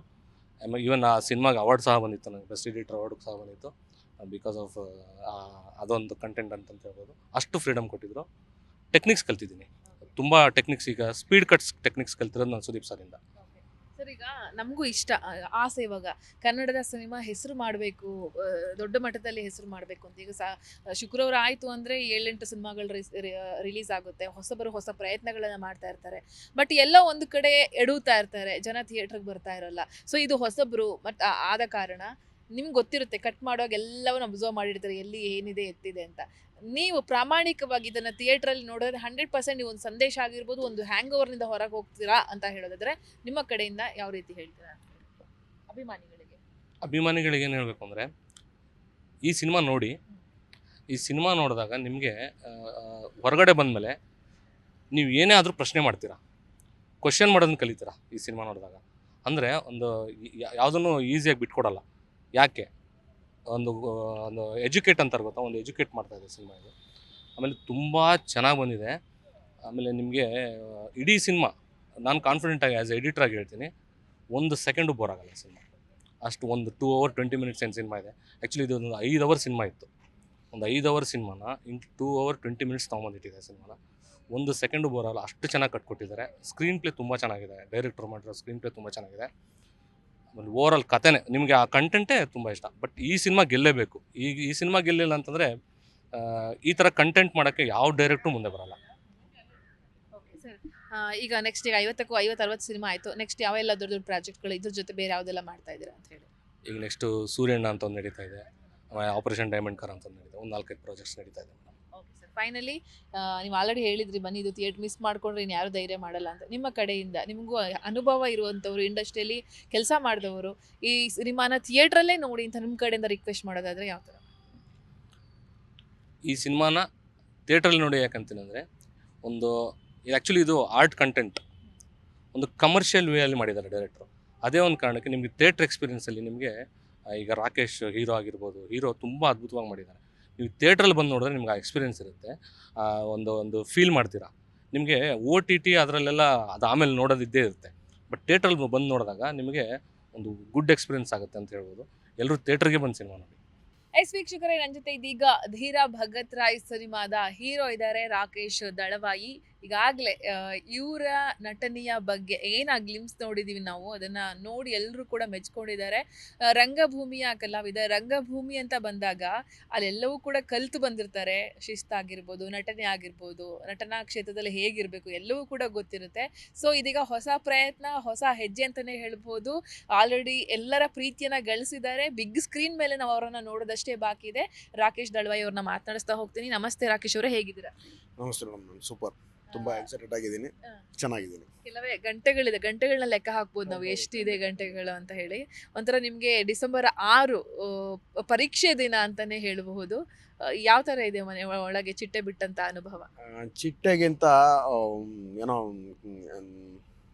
ನಮ್ಮ ಕಡೆ ಒಂದು ಅಲರ್ಜಿಗೆ ಬರೋ ಒಂದು ಹುಳ ಬಿಡುತ್ತೆ, ಅಂದರೆ ಲೈಕ್ ಕೋರಿ ಹುಳ ಅಂತ ಕರಿತೀವಿ. ಅದು ಸುಮ್ಮನೆ ನಡ್ಕೊಂಡು ಹೋದ್ರೂ ಸಾಕು, ಅದು ಏನೋ ಕಡ್ತ ಶುರುವಾಗುತ್ತೆ. ಒಳಗಡೆ ಬೇಜಾನ್ ಕಳೀತಾ ಇದೆ ಅಂದರೆ ಹೊರಗೆ ಹಿಂಗೆ ನಗ್ನಗ್ತಾ ಇದ್ದೀವಿ. ಅಂದರೆ ಆ ಭಯ ಇದೆ ಸಿಕ್ಕಾಬಟ್ಟೆ. ಏನೋ ಮೊದಲನೇ ಸಿನಿಮಾ ಅನ್ನೋದ್ರಿಂದ ಈಗಾಗಲೇ 2-3 ಸಿನಿಮಾ ಮಾಡಿದ್ರೆ ನಾನು ಒಂದಷ್ಟು ಜನಕ್ಕೆ ಪರಿಚಯ ಇದ್ದೀನಿ, ಹೆಂಗೋ ಆಗುತ್ತೆ ಅಂತ. ಬಟ್ ಮೊದಲನೇ ಸಿನಿಮಾ ಜನ ಫಸ್ಟ್ ನನ್ನ ಅಕ್ಸೆಪ್ಟ್ ಮಾಡ್ತಾರೆ ಅನ್ನೋದು ಭಯ. ಸಿನಿಮಾ ಸೆಕೆಂಡ್ರಿ, ನನ್ನನ್ನು ಹೀರೋ ಆಗಿ ಅಕ್ಸೆಪ್ಟ್ ಮಾಡ್ತಾರೆ ಅನ್ನೋದೇ ಒಂದು ದೊಡ್ಡ ಚಾಲೆಂಜ್ ನನಗೆ. ಸ್ಟಿಲ್ ಹೊಸಬ್ರನ್ನ ಕನ್ನಡಿಗರು ಕೈ ಹಿಡಿತಾರೆ ಅನ್ನೋದೊಂದು ದೊಡ್ಡ ಭರವಸೆ. ಆಮೇಲೆ ನೀವು ಹೇಳಿದಿರಿ ರಂಗಭೂಮಿಯಿಂದ ಬಂದಿರ್ತಕ್ಕಂಥ, ಖಂಡಿತ ಅದೊಂದು ಈಗ ಸುದೀರ್ಘ ಒಂದು 10 ವರ್ಷದಲ್ಲಿ ಸಾಕಷ್ಟು ನಾಟಕಗಳು ಮಾಡಿದ್ದೀನಿ. ಕರ್ನಾಟಕದಾದ್ಯಂತ ಬೀದಿ ನಾಟಕಗಳು ಮಾಡಿ ತಿರುಗಿದ್ದೀನಿ. ಜೊತೆಗೆ ನಾನು ಪರ್ಸ್ನಲ್ ಟ್ರೈನ್ ಕೂಡ ಮಾಡ್ತೀನಿ ಆರ್ಟಿಸ್ಟ್ಗಳಿಗೆ, ವರ್ಕ್ಶಾಪ್ ಮಾಡಿಸ್ತೀನಿ. ಮಕ್ಕಳಿಗೆ ನಾನು ಚಿಲ್ಡ್ರನ್ ಥಿಯೇಟ್ರಲ್ಲಿ ತುಂಬ ವರ್ಕ್ ಮಾಡಿದ್ದೀನಿ, ಮಕ್ಕಳ ನಾಟಕಗಳು ಮಾಡಿಸ್ತೀನಿ. ಸೊ ಹೀಗೆ ಇದು ತುಂಬ ತುಂಬ ತುಂಬ ಪರಿಪೂರ್ಣವಾಗಿ ತಯಾರಿ ಮಾಡಿಕೊಂಡು ಸಿನಿಮಾಗೆ ಬಂದಿದ್ದೀನಿ. ಬಟ್ ಸಿನಿಮಾ ಹೊಸದೇ ನನಗೆ, ಸಿನಿಮಾ ಮೊದಲನೇ ಬಾರಿಗೆ ಮಾಡಿರೋದ್ರಿಂದ ಪ್ರತಿಯೊಂದು ಹೊಸದೇ. ಈ ಥರ ಇಂಟ್ರೊಡ್ಯೂಸಿಂಗ್ ಅನ್ನೋ ಒಂದು ಪದ ಕೇಳಿದಾಗಲೇ ಒಂದು ಒಂದು ರೀತಿಯ ಪ್ರೌಡ್ ಅದು. ಯಾರಿಗೂ ಪ್ರತಿಯೊಬ್ಬರಿಗೂ ಮೊದಲನೇ ಸಿನಿಮಾ ಅದೊಂಥರ ವಿಶೇಷ. ಸೊ ನನಗೂ ಅದಕ್ಕೆ ತುಂಬ ವಿಶೇಷ. ನೋಡಬೇಕು ಆಡಿಯನ್ಸ್ನ. ಅದೇ ನೀವು ಹೇಳಿದ್ರಿ ಟ್ರೈಲರ್ ಬಂದಿದೆ, ಗ್ಲಿಂಪಸ್ ನೋಡಿದ್ದೀರಿ, ಜೊತೆಗೆ 2 ಅದ್ಭುತವಾಗಿರೋ ಹಾಡು ಕೊಟ್ಟಿದ್ದೀವಿ. ಎಲ್ಲರೂ ಆ ಮೂರನ್ನು ತುಂಬ ಚೆನ್ನಾಗಿ ನೋಡಿದ್ದಾರೆ, ಅಕ್ಸೆಪ್ಟ್ ಮಾಡಿದ್ದಾರೆ. ಸಿನಿಮಾನು ಅಷ್ಟೇ ರೇಂಜಲ್ಲಿ ಅದೇ ಫೋರ್ಸಲ್ಲಿ ಮಾಡಿದ್ದೀವಿ. ತುಂಬ ಅದ್ಭುತವಾಗಿದೆ ಸಿನಿಮಾ, ಬಂದಿದೆ, ಜನ ಮೆಚ್ಕೋತಾರೆ ಅಂತ ಭಾವಿಸಿದ್ದೀನಿ. ಹೀರೋ ಅಂತ ಬಂದಾಗ ಯಾರು ನಿಮ್ಮ ಸ್ಫೂರ್ತಿ ಇಂಡಸ್ಟ್ರಿಯಲ್ಲಿ? ಹೀರೋ ಯಾರನ್ನ ಇಷ್ಟಪಡ್ತೀರಾ ನೀವು ಅಂತ ಹೇಳಿ? ನಮ್ಮದು ಹೊಸಪೇಟೆ ಮೇಡಮ್. ಪುನೀತ್ ರಾಜ್ಕುಮಾರ್ ಹೊಸಪೇಟೆ ಭದ್ರಕೋಟೆ ಅಂತ ಕರಿತೀವಿ. ಇದ್ರ ಜೊತೆಗೆ ನಾನು ಬಳ್ಳಾರಿಲಿ ಬೆಳೆದಿರೋದ್ರಿಂದ ನಮಗೆ ಸ್ವಲ್ಪ ತೆಲುಗು ಇನ್ಫ್ಲುಯೆನ್ಸ್ ಇದೆ. ತೆಲುಗು ಸಿನಿಮಾಗಳು ನೋಡಿದ್ದೀನಿ. ನಾನು ಈ ಇಂಡಸ್ಟ್ರಿ ವೈಸ್ಗಳನ್ನ ನಾನು ಹೀರೋಗಳು ಮಾಡ್ಕೊಂಡಿದ್ದೀನಿ. ಈ ತೆಲುಗಲ್ಲಿ ಬಿಗ್ನಿಂಗಿಂದ ಆಗ ನನ್ನ ಕಾಲೇಜ್ ಡೇಸಿಂದ ತೆಲುಗಲ್ಲಿ ನಮ್ಗೆ ತೆಲುಗು ಇನ್ಫ್ಲುಯೆನ್ಸ್ ಇದೆಯಿಂದ ಅಲ್ಲು ಅರ್ಜುನ್ ನನಗೆ ಮೇನ್ ಸ್ಟ್ರೀಮ್ ಆಗಿ ಇನ್ಸ್ಪೈರ್ ಆಗಿರೋದು. ಅದ್ರ ಜೊತೆಗೆ ನಮಗೆ ಕನ್ನಡ ಒಂದು ಆ ಪ್ರೀತಿ, ಆ ಪ್ರಬುದ್ಧವಾದ ಒಂದು ಮನಸ್ಥಿತಿ ನಾವು ಕಂಡುಕೊಂಡಿದ್ದು ಅಪ್ಪು ಸರ್ ಅವರ ಸಿನಿಮಾಗಳ ಮೂಲಕ, ಅವ್ರ ಕೆಲಸಗಳ ಮೂಲಕ. ಅದೇ ಪ್ರತಿಯೊಂದು ಅವರಲ್ಲಿ ನಾವು ಕಾಣ್ತೀವಿ ಅಪ್ಪು ಸರ್. ಸೊ ಅದು ಆ ವ್ಯಕ್ತಿತ್ವ ನಮಗೆ ತುಂಬ ಇನ್ಸ್ಪೈರ್ ಮಾಡಿರೋದು ನನಗೆ. ನಾನು ಮೊನ್ನೆನೂ ಹಿಂಗೆ ಹೇಳ್ತಾ ಇದ್ದೆ, ನಾನು ಈ ಆಸೆ ಮುಂಚೆ ಇರಲಿಲ್ಲ ನನಗೆ. ಯಾವಾಗ ಸಿನಿಮಾ ಮಾಡೋಕ್ಕೆ ಶುರು ಮಾಡಿದೆ ಒಂದೊಂದು ಆಸೆ ಚಿಗುರುತ್ತೆ ನನಗೆ. ಈ ಸಿನಿಮಾ ಶುರು ಮಾಡಿದಾಗಿಂದ ಈ ಸ್ಕ್ರಿಪ್ಟ್ ಕೇಳಿದಾಗ. ಸೊ ಯಾವತ್ತೋ ಒಂದು ಫೈನ್ ಡೇ ಅಪ್ಪು ಸರ್ಗೆ ನಾನು ಅಪೋಸಿಟ್ ಆಗಿ ಲೀಡ್ ಆಗಲಿ ಒಂದು ಒಳ್ಳೆ ವಿಲನ್ ಕ್ಯಾರೆಕ್ಟರ್ ಮಾಡಬೇಕು ಅಂತ ಆಸೆ ಇತ್ತು ನನಗೆ. ಬಟ್ ಅದು ನಮ್ಮ ಭಾಗ್ಯದಲ್ಲಿಲ್ಲ, ಅದು ನಾವು ದುರದೃಷ್ಟ ಅಂತ ಅನಿಸುತ್ತೆ. ಸೊ ನಾವು ಅಪ್ಪು ಸರ್ನ ಕಳ್ಕೊಬೇಕಾಗಿ ಬಂತು. ನೋಡೋಣ ಮುಂದಿನ ದಿನಗಳಲ್ಲಿ ಶಿವಣ್ಣ ಸರ್ಗಾದರೂ ಅಥವಾ ಉತ್ಪ್ರೇಕ್ಷೆ ಇಲ್ಲ, ಬಟ್ ಆಸೆ ಇದೆ. ಆ ಥರ ಒಂದು ನೆಗೆಟಿವ್ ಅವರ ವಿರುದ್ಧವಾಗಿ ಮಾಡಬೇಕು ಅಂತ ಆಸೆ ಇದೆ. ಅವರ ಸಿನಿಮಾಗಳಲ್ಲಿ ಮಾಡಬೇಕು ಅಂತ ಆಸೆ ಇದೆ. ಆಮೇಲೆ ನಾನು ಹೀರೋ ಆಗೂ ಮಾಡಬೇಕು ಅಂತಲೂ ಬಂದವನಲ್ಲ. ನಿರ್ದೇಶಕರು ಒಂದು ನಾಟಕ ನೋಡಿ ನನ್ನ ಸಿನಿಮಾಗೆ ಹೀರೋ ಆಗಿ ಆಯ್ಕೆ ಮಾಡಿದ್ರು. ಸೊ ಅವರ ಮಾರ್ಗದರ್ಶನದಲ್ಲಿ ನಾನು ಹೀರೋ ಆಗಿ ಸಿನಿಮಾದಲ್ಲಿ ಮಾಡಿದ್ದೀನಿ. ಕಥೆನೇ ಈ ಸಿನಿಮಾಗೆ ಮೇನ್ ಹೀರೋ. ನಾವು ನಂತರದ ಹೀರೋಗಳು. ನಿಮಗೆ ಕತೆಗೆ ಆ ತಾಕತ್ತಿದೆ, ಆ ದಮ್ಮಿದೆ. ನಾವು ಅದಕ್ಕೊಂದಷ್ಟು ಎನರ್ಜಿ ತುಂಬಿ ಈ ಸಿನಿಮಾ ಮಾಡಿದ್ದೀವಿ. ಹಾಗಾಗಿ ನನಗೆ ಪುನೀತ್ ಸರ್ ತುಂಬ ಇನ್ಸ್ಪೈರ್ ಮಾಡಿದ್ದಾರೆ. ಆಮೇಲೆ ರಾಜ್ಕುಮಾರ್ ಸರ್ ಅಂತ ಸಿನಿಮಾಗಳು ನೋಡಿದ್ವಿ, ತುಂಬ ಸಿನಿಮಾಗಳು ಮಾಡಿದ್ವಿ. ನನಗೆ ಯಾವುದೇ ಸಿನಿಮಾಗಳು ನೋಡಿದಾಗಲ ನಾನು ಆ ಥರ ಆಗಬೇಕು. ಇವಾಗ ಕ್ರಿಕೆಟ್ ನೋಡ್ತಾ ಇದ್ದರೆ ನಾನು ಕ್ರಿಕೆಟ್ ಆಡಬೇಕು ಅನಿಸುತ್ತೆ ನನಗೆ. ವಾಲಿಬಾಲ್ ಆಡಿದ್ರೆ ವಾಲಿಬಾಲ್ ಅನಿಸುತ್ತೆ. ಬೇಸಿಕಲಿ ನಾನು ಕ್ರಿಕೆಟ್ ತುಂಬ ಚೆನ್ನಾಗಿ ಮಾಡ್ತೀನಿ. ಆಮೇಲೆ ನಾನು ವಾಲಿಬಾಲ್ ಕೂಡ ಆಡ್ತೀನಿ. ನಾನು ಕಾಲೇಜ್ ಡೇಸಲ್ಲಿ ಸ್ಟೇಟ್ ಲೆವೆಲ್ಗೆಲ್ಲ ವಾಲಿಬಾಲ್ ಆಡಿದ್ದೀನಿ ನಾನು ಸ್ಪೋರ್ಟ್ಸಲ್ಲಿ. ಸರ್ 2 ವರ್ಷ ಕಳೆದಿದೆ ನೀವು ಶೂಟಿಂಗ್ ಶುರು ಮಾಡಿ, ನಂಗೆ ಗೊತ್ತಿರೋ ಪ್ರಕಾರ. ಆ ಜರ್ನಿ ಬಗ್ಗೆ ಹೇಳಿ, ಎಲ್ಲೆಲ್ಲಿ ಶೂಟ್ ಮಾಡಿದ್ರಿ, ಆ ಕಳೆದ ಸಮಯಗಳು ಒಳ್ಳೆ ಮೆಮೊರಿ ಇದ್ರೆ ಶೇರ್ ಮಾಡಿ ಈ ಸಂದರ್ಭದಲ್ಲಿ ಅಂತ ಹೇಳಿ. ಒಳ್ಳೆ ಮಾತು ಯೂಸ್ ಮಾಡಿದ್ದೀನಿ. ಅಂದರೆ ಜರ್ನಿ ಇದೆಯಲ್ಲ, ಆ ಜರ್ನಿನೇ ತುಂಬ ವಿಶೇಷ ನಮಗೆ. ಮೊದಲನೇದಾಗಿ ನನಗೆ ಈ ನಾನು ತುಂಬ ವಿಶೇಷ ಕ್ಯಾರವಾನ್. ನಾನು ಕ್ಯಾರವಾನ್ ಆ ಥರದ್ದೆಲ್ಲ ನೋಡೂ ಇರಲಿಲ್ಲ. ಬೆಂಗಳೂರಿಗೆ ಬಂದಿದ್ದು 2014 ನಾನು ಬೆಂಗಳೂರಿಗೆ ಬಂದೆ. ಮೊದಲನೇ ಬಾರಿಗೆ ರಾಷ್ಟ್ರೀಯ ನಾಟಕ ಶಾಲೆಗೆ ಫಸ್ಟ್ ಬ್ಯಾಚ್ ಆಗಿ ಆಯ್ಕೆ ಕೂಡ ಆದೆ. NST national school of drama. ಅಲ್ಲಿ ನಾನು ಆ್ಯಕ್ಟಿಂಗ್ ಕೋರ್ಸ್ ಮುಗಿಸ್ಕೊಂಡೆ. ಅದಂದರೆ ಸಾಕಷ್ಟು ಒಂದು ಕಡಿಮೆ ಅಂದರೂ ಒಂದು 70 to 80 ನಾನು ಆಡಿಷನ್ ಅಟೆಂಡ್ ಮಾಡಿದ್ದೀನಿ. ಅದರಲ್ಲಿ ಸೆಲೆಕ್ಟ್ ಆಗಿ ಮಾಡಿದ್ದು ಕೆಲವು ಸಿನಿಮಾಗಳು, 2-3 ಸಿನಿಮಾ ಅಷ್ಟೇ. ಒಂದು ಸಿನಿಮಾ ಬಂದ್ಬಿಟ್ಟು ಫಸ್ಟ್ ಟೈಮ್ ನಾನು ಸ್ಕ್ರೀನ್ ಶೇರ್ ಮಾಡಿದ್ದು ನೀನಾಸಂ ಸತೀಶ್ ಸರ್ ಅವರ ಬ್ಯೂಟಿಫುಲ್ ಮನಸ್ಸುಗಳು ಸಿನಿಮಾದಲ್ಲಿ, ಜಯತೀರ್ಥ ಅವ್ರ ನಿರ್ದೇಶನದಲ್ಲಿ. ಅದಾದಮೇಲೆ ಮುತ್ನಾಳ್ ಪ್ಯಾಲೇಸ್ ಅಂತ ಮಕ್ಕಳ ಸಿನಿಮಾ ಮಾಡಿದೆ. ಅದರಲ್ಲಿ ನೆಗೆಟಿವ್ ಲೀಡ್ ಮಾಡಿದ್ದೀನಿ. ಅದು ಸಿನಿಮಾ ರಿಲೀಸ್ ಆಗಬೇಕು. ಪಿರಂಗಿಪುರ ಅಂತ ಒಂದು ದೊಡ್ಡ ಸಿನಿಮಾ ಸೆಟ್ ಇರುತ್ತೆ ಸಂಚಾರಿ ವಿಜಯ್ ಸರ್ಗೆ. ಅದೇನಾದರೂ ರಿಲೀಸ್ ಆಗಿದ್ದರೆ ಕನ್ನಡದ ಫಸ್ಟ್ ಪ್ಯಾನ್ ಇಂಡಿಯಾ ಸಿನಿಮಾ ಆಗ್ತಾಯಿತ್ತು ಅದು. ಬಟ್ ಅದು ಕಾರಣಾಂತರಗಳಿಂದ ಸಿನಿಮಾ ರಿಲೀಸ್ ಆಗಲಿಲ್ಲ. ಮತ್ತು ಸಂಚಾರಿ ವಿಜಯ್ ಸರ್ನ ನಾವು ಕಳ್ಕೊಬೇಕಾಗಿ ಬಂತು. ಇಷ್ಟು ನಡುವೆ ಇದ್ದಾಗ ಒಂದು ಸಿನಿಮಾ ಸಿಕ್ತು ನನಗೆ, ಹೀರೋ ಆಗಿ ಸಿನಿಮಾ ಸಿಕ್ತು. ದೊಡ್ಡ ತಾರಾ ಬಳಗ ಇರ್ತಕ್ಕಂಥ ಶರತ್ ಲೋಹಿತಾಶ್ ಅವರು ಆಗಿರ್ಬೋದು, ಮಠ ಕೊಪ್ಪಳ ಸರ್ ಆಗಿರ್ಬೋದು, ಅಶ್ವಥ್ ನೀನಾಸಂ ಆಗಿಲ್ಲ. ಅಶ್ವಥ್ ನೀನಾಸಂ ನನಗೆ ಮುಂಗಾರು ಮಳೆ ಸಿನಿಮಾದಲ್ಲಿ ತುಂಬ ಆ ಪಾತ್ರ ಕಾಡಿತ್ತು ನನಗೆ, ಅವರು ನೆಗೆಟಿವ್ ರೋಲ್ ಮಾಡಿದ್ದು. ಸೊ ಕೆಲವೊಂದು ಸೀನ್ಗಳಲ್ಲಿ ತುಂಬ ಚೆನ್ನಾಗಿ ಮಾಡಿದಾಗ ಆ ಸೀನು ಅವ್ರು ಮಾಡಿದ ಪರ್ಫಾರ್ಮೆನ್ಸ್ ನನಗೆ ಇನ್ಸ್ಪೈರ್ ಮಾಡಿಬಿಡುತ್ತೆ. ಸೊ ಅವಾಗೆಲ್ಲ ಆ ಥರ ಮಾಡಬೇಕು ಅನ್ನೋ ಉತ್ಸಾಹ ನನ್ನೆಲ್ಲ ಆಗ್ತಾ ಇದ್ದಿದ್ದು. ಸಿನಿಮಾ ಅಂತ ಬಂದಾಗ ನಾವು ನಾನು ಫಸ್ಟ್ ಒಂದು 15 ಡೇಸ್ ಫಸ್ಟ್ ಶೆಡ್ಯೂಲ್ ಮಾಡಿದ್ದು ಚಳ್ಳಕೆರೆಯಲ್ಲಿ. ಅಲ್ಲಿ ಚಳ್ಳಕೆರೆ ಶಾಸಕರಾಗಿರ್ತಾರೆ ಟಿ ರಘುಮೂರ್ತಿ ಸರ್ ನಮಗೆ ತುಂಬ ಹೆಲ್ಪ್ ಮಾಡಿದ್ದಾರೆ. ಅಲ್ಲಿರೋಕ್ಕೆ ವ್ಯವಸ್ಥೆ, ಊಟ ವ್ಯವಸ್ಥೆ ಮಾಡಿ. ಆಮೇಲೆ ಏನಾದರೂ ಜೂನಿಯರ್ ಥರ, ಅಲ್ಲಿ ನಾವು ಇಲ್ಲಿಂದ ಜೂನಿಯರ್ ತಗೊಂಡಿಲ್ಲ, ಹಳ್ಳಿರೋರನ್ನೇ ನಾವು ಜೂನಿಯರ್ ಥರ ಎಲ್ಲ ಯೂಸ್ ಮಾಡಿದ್ವಿ ಆ ಸಿನಿಮಾದಲ್ಲಿ. ಹಾಗಾಗಿ ಅಲ್ಲೇ ನಮಗೆ ಫಸ್ಟ್ ವಿಶೇಷ ನಾವು ಅವರಿಗೆ ಯಾವಾಗಲೂ ಥ್ಯಾಂಕ್ಸ್ ಹೇಳ್ತೀನಿ ನಾನು, ಟಿ ರಘುಮೂರ್ತಿ ಸರ್, ಶಾಸಕರು ಚಳ್ಳಕೆರೆ ಅವ್ರಿಗೆ. ಅಲ್ಲಿ ಆ ಊರಿನ ಜನ ಅವರು ಸರ್ ಹೇಳಿದ್ರು ಅನ್ನೋ ಕಾರಣಕ್ಕೆ ಅವರು ಒಂಥರ ಫ್ಯಾಮಿಲಿ ಇರ್ತಾರ. ನಮ್ಗೆ ಎಲ್ಲೋದ್ರೂ ಬನ್ನಿ ಸರ್ ಕರ್ಕೊಂಡು ಊಟಕ್ಕೆಲ್ಲ ಕರ್ಕೊಂಡು ಹೋಗ್ತೀವಿ, ಮನೆಗೆಲ್ಲ ಬರ್ತೀವಿ ಅಂತ. ಅಂದರೆ ಅದೊಂದು ಏನೋ ಫ್ಯಾಮಿಲಿ ಕ್ರಿಯೇಟ್ ಆಗೋಯ್ತು ನಮಗೆ ಸಿನಿಮಾದಲ್ಲಿ. ಆಮೇಲೆ ನಾವೆಲ್ಲ ಒಟ್ಟಿಗೆ ದಿನ ಶೂಟ್ ಮಾಡುವಾಗಲ ನನಗೂ ಹೀರೋಯಿನ್ ಪರಿಚಯ ಇರಲಿಲ್ಲ. ಹಂಗೆ ನೋಡೋಂಗಿದ್ರೆ ಈ ಸಿನಿಮಾಗೆ ನಾನೇ ಲಾಸ್ಟ್ ಕಾಸ್ಟಿಂಗ್ ಅನಿಸುತ್ತೆ, ಹೀರೋನೇ ಲಾಸ್ಟ್ ಕಾಸ್ಟಿಂಗ್ ಈ ಸಿನಿಮಾಗೆ. ಅದು ಹಂಗಾಗಿ ಅವರೆಲ್ಲ ಮುಂಚೆನೇ ಪರಿಚಯ ಆಗಿದ್ರು. ನಾನು ಬರ್ತಾ ಇವ್ರ ಜೊತೆಗೆ ಬಾಂಡಿಂಗ್ ಬೆಳ್ಕೊಂಡು ತದಂತರ ನಾವು ಬೆಂಗಳೂರಿಗೆ ಶಿಫ್ಟ್ ಆದ್ವಿ, ಲೊಕೇಶನ್ ಶಿಫ್ಟ್ ಆದ್ವಿ. ಕಂಠೀರವದಲ್ಲಿ ಮಾಡಿದ್ವಿ, ಆಮೇಲೆ ಚಿಕ್ಕಬಳ್ಳಾಪುರದಲ್ಲಿ ಮಾಡಿದ್ವಿ, ಕೋಲಾರದಲ್ಲಿ ಮಾಡಿದ್ವಿ, ಕೊರಟಗೆರೆ ತುಮಕೂರಲ್ಲಿ ಮಾಡಿದ್ವಿ, ನೆಲಮಂಗಲ ಚಿಕ್ಕಮಾರನಹಳ್ಳಿ ಅಂತ ಒಂದು ಊರಲ್ಲಿ ಮಾಡಿದ್ವಿ, ಆಮೇಲೆ ಅಯ್ಯಂಗಾರ್ ಸ್ಟುಡಿಯೋ ಮಾಡಿದ್ವಿ, ಬಸವನಗುಡಿಲಿ ಒಂದು ಸೀರಿಯಲ್ ಮನೆ ಇದೆ ನ್ಯಾಷನಲ್ ಸ್ಕೂಲ್ ಹತ್ರ, ಆ ಸ್ಕೂಲ್ ಹತ್ರ ಒಂದು ಮಾಡಿದ್ವಿ. ಆಮೇಲೆ ಮಠ ಸರ್ ಮತ್ತು ಶರತ್ ಲೋಹಿತ್ ಅಶ್ವಥ್ ಸರ್ ಮತ್ತು ಅಶ್ವಥ್ ನಿನಸಮ ಸರ್ ಜೊತೆ ನಾನು ಸ್ಕ್ರೀನ್ ಶೇರ್ ಮಾಡ್ಬೇಕಾದ್ರೆ ಅಂದರೆ ನನ್ನಲ್ಲಿ ಆ ಡಿಫ್ರೆನ್ಸ್ ಕಾಣ್ತಾ ಇತ್ತು. ಅಂದರೆ ಅವರ ಎಕ್ಸ್ಪೀರಿಯನ್ಸ್ಡ್ ವರ್ಕಲ್ಲಿ ಈಗ ನಾನು ರಂಗಭೂಮಿ ಹಿನ್ನೆಲೆಯಿಂದ ಬಂದಿರ್ತಕ್ಕಂಥ ನಾನು ಡೈಲಾಗ್ನ ತುಂಬ ಪ್ರೊಜೆಕ್ಷನಲ್ಲಿ ಜೋರಾಗಿ ಹೇಳ್ತಾ ಇದ್ದೆ. ಬಟ್ ಶರತ್ ಸರ್ ಆಗಿರಲಿ, ಅಶ್ವಥ್ ಸರ್ ಆಗಿರಲಿ, ಅವರು ಏನಪ್ಪ ಡೈಲಾಗ್ ಅದೇ ಅವರು ಡಬ್ಬಿಂಗಲ್ಲಿ ಮಾಡ್ತಾರೆ ಅನ್ನೋ ಅವ್ರ ಧೈರ್ಯ ಅದು. ನಾವು ಇನ್ನೂ ಆ ಹಂತಕ್ಕೆ ತಲುಪಿಲ್ಲ, ಅಥವಾ ಆ ಐಡಿಯಾ ಇನ್ನೂ ನಮಗೆ ಬಂದಿರಲಿಲ್ಲ. ಸೊ ಹಂಗಾಗಿ ಸೊ ಈ ಥರದ್ದೆಲ್ಲ ಕಲಿಯೋದಿದೆ. ಅವರು ಫ್ರೇಮ್ ವೈಸ್ ಆ್ಯಕ್ಟ್ ಮಾಡ್ತಾರೆ. ಈಗ ನಿಮಗೆ 48 ಫ್ರೇಮ್ ಇದ್ದರೆ ಅದಕ್ಕೆ ಯಾವ ಥರ ರಿಯಾಕ್ಟ್ ಮಾಡಬೇಕು, ನಿಮಗೆ ಎಕ್ಸ್ಟ್ರೀಮ್ ಕ್ಲೋಸ್ ಇದ್ದರೆ ಎಲ್ಲಿ ಆ್ಯಕ್ಟ್ ಮಾಡಬೇಕು, ಯಾವ ಪಾರ್ಟಲ್ಲಿ ಆ್ಯಕ್ಟ್ ಮಾಡಬೇಕು ಅನ್ನೋದು ಇಂಡಿಟಾಗಿ ಕೆಲಸ ಮಾಡ್ತಾರೆ. ಸೊ ನಾನು ಅದನ್ನೆಲ್ಲ ಅವರಿಂದ ಕಲ್ತಿದ್ದು. ಸಿನಿಮಾ ಈಗ ಈ ಥರದ್ದು ಸಿನಿಮಾಗಳು ತುಂಬ ಬಂದಿದೆ. ಭೂ ಸುಧಾರಣೆ ಆಗಿರ್ಬೋದು, ಹೋರಾಟದ ಸಿನಿಮಾ ಆಗಿರ್ಬೋದು, ಇಂಥವೆಲ್ಲವೂ ಕೂಡ ತುಂಬ ಬಂದಿದೆ. ತೀರಾ ನಿಮ್ಮ ಪ್ರಕಾರ ಇದು ಆ ಎಲ್ಲ ಸಿನಿಮಾಗಳಿಂದ ಹೇಗೆ ಭಿನ್ನ, ಆ್ಯಂಡ್ ನಾವು ಈ ಸಿನಿಮಾನ ಯಾಕೆ ನೋಡಬೇಕು ನಿಮ್ಮ ಕಡೆಯಿಂದ ಹೇಳೋದಾದ್ರೆ? ಈಗಾಗಲೇ ಈ ಪ್ರಶ್ನೆಗಳು ಸುಮಾರು ಸತಿ ಬಂದಿದೆ ನನಗೆ. ಅಂದರೆ ಯಾಕೆ ನೋಡಬೇಕು ಮತ್ತು ಯಾಕೆ ಭಿನ್ನ ಅಂತ. ಈಗ ಕಾಟೇರ ಸಿನಿಮಾ ಬಂತು, ಕಾಟೇರನ್ನು ಉಳುವನೆ ಬೂಡೆ ಅನ್ನೋ ಕಾಯ್ದೆ ಅಡಿಯಲ್ಲಿ ಬಂತು. ಅದು ಕೂಡ ತುಂಬ ಅದ್ಭುತವಾದ ಬ್ಲಾಕ್ ಬಸ್ಟರ್ ಹಿಟ್ ಕೂಡ ಆಯಿತು. ಯಾಕೆ ಅಂದರೆ ಕಂಟೆಂಟ್ ಸಿನಿಮಾ ಅನ್ನೋ ಕಾರಣಕ್ಕೆ. ನಮ್ಮದು ಯಾಕೆ ಸ್ವಲ್ಪ ಭಿನ್ನ ಅಂದರೆ ನಾವು ಇನ್ಡೆಪ್ತ್ ಹೋಗಿದ್ದೀವಿ ಲಾನ. ನಮ್ಮಲ್ಲಿ ಕೋರ್ಟ್ ಡ್ರಾಮಾ ಇದೆ. ನಾನು ಏನೋ ಪ್ರೊಟಗನಿಸ್ಟ್ ಆಗಿ ನಾನು ಸಿನಿಮಾದಲ್ಲಿ ಲಾಯರ್ ಆಗಿ ಮಾಡಿದ್ದೀನಿ. ಸೊ ಹೇಗೆ ಒಂದು ಕಾನೂನನ್ನು, ಒಂದು ಅನ್ಯಾಯನ ಲೀಗಲಾತ್ಮಕವಾಗಿ ಅವನು ಜನರಿಗೆ ತಲುಪಿಸ್ತಾನೆ ಅಂತ. ಅದ್ರ ಜೊತೆಗೆ ಕಮರ್ಷಿಯಲ್ ಟಚ್ ಕೊಟ್ಟಿದ್ದೀವಿ. ಅದ್ಭುತವಾಗಿರೋ ಒಂದು 4 ಫೈಟ್ ಕೊಟ್ಟಿದ್ವಿ. ಥ್ರಿಲ್ಲರ್ ಮಂಜು ಅವರು ಸ್ಟಂಟ್ ಮಾಡಿದ್ದಾರೆ. ಸಾವಿರಾರು ಸಿನಿಮಾಗಳು ಮಾಡಿರ್ತಕ್ಕಂಥವ್ರು. ಆಮೇಲೆ ಕಾಂತಾರ, KGF ಫಸ್ಟ್ ಮಾಡಿರ್ತಕ್ಕಂಥ ವಿಕ್ರಮ್ ಓರ್ಸ್ ಅವರು ಕೂಡ ನಮ್ಮ ಸಿನಿಮಾಗೆ ಒಂದು ಫೈಟ್ನ ಸ್ಟಂಟ್ ಮಾಡಿದ್ದಾರೆ. ಆಮೇಲೆ ಕಾಟೇರಾಗೆ ಸೌಂಡ್ ಡಿಸೈನ್ ಮಾಡಿರ್ತಕ್ಕಂಥ ಪ್ರದೀಪ್ ಅವರು ಕೂಡ ನಮ್ಮ ಸಿನಿಮಾಗೆ ಸೌಂಡ್ ಡಿಸೈನ್ ಮಾಡಿದ್ದಾರೆ. ಆಮೇಲೆ ಎಡಿಟ್ರ್ ಅಂತ ಬಂದಾಗ NM ವಿಶ್ವ ಅಂತ ನಮ್ಮ ಸಿನಿಮಾದ 2ನೇ ಡೈರೆಕ್ಟರ್ ಅಂತ ಹೇಳೋಕ್ಕೆ ಇಷ್ಟಪಡ್ತೀವಿ. ಒಂದು 50% ನಮ್ಮ ಸಿನಿಮಾ ದುದ್ದಕ್ಕೆ ಅವ್ರು ಜರ್ನಿ ಮಾಡಿದ್ದಾರೆ ಶೂಟಿಂಗ್ ಸ್ಪಾಟಲ್ಲೇ. ಅಲ್ಲೇ ಇದ್ದು ಕೆಲವೊಂದೆಲ್ಲ ಸರ್ ಇದೊಂದು ಶಾರ್ಟ್ ತೊಗೊಳ್ಳಿ, ಇದಕ್ಕೊಂದು ಆ್ಯಡ್ ಆಗುತ್ತೆ, ಅದೇ ನಮ್ಮ ಡೈರೆಕ್ಟರ್ ಅದನ್ನು ಒಪ್ಕೋತಾರೆ. ನಮ್ಮ ಸಿನಿಮಾದ 2ನೇ ನಿರ್ದೇಶಕರು ಅಥವಾ ಸೆಕೆಂಡ್ ಡೈರೆಕ್ಟರ್ ಅಥವಾ ಅಸಿಸ್ಟೆಂಟ್ ಡೈರೆಕ್ಟರ್ ವಾಟೆವರ್ ಆ ಥರ ಅವರು ಮಾಣಿಕ್ಯ ಮಾಡಿರ್ತಕ್ಕಂಥವ್ರು, ಕೆಂಪೇಗೌಡ ಮಾಡಿರ್ತಕ್ಕಂಥವ್ರು. ಈಗ ಒಂದಷ್ಟು ಸಾಕಷ್ಟು ಸಿನಿಮಾಗಳು ಬಂದಿದೆ. ಇಂಥ ಒಂದು ಎಕ್ಸ್ಪೀರಿಯನ್ಸ್ಡ್ ಟೆಕ್ನಿಷಿಯನ್ಸ್.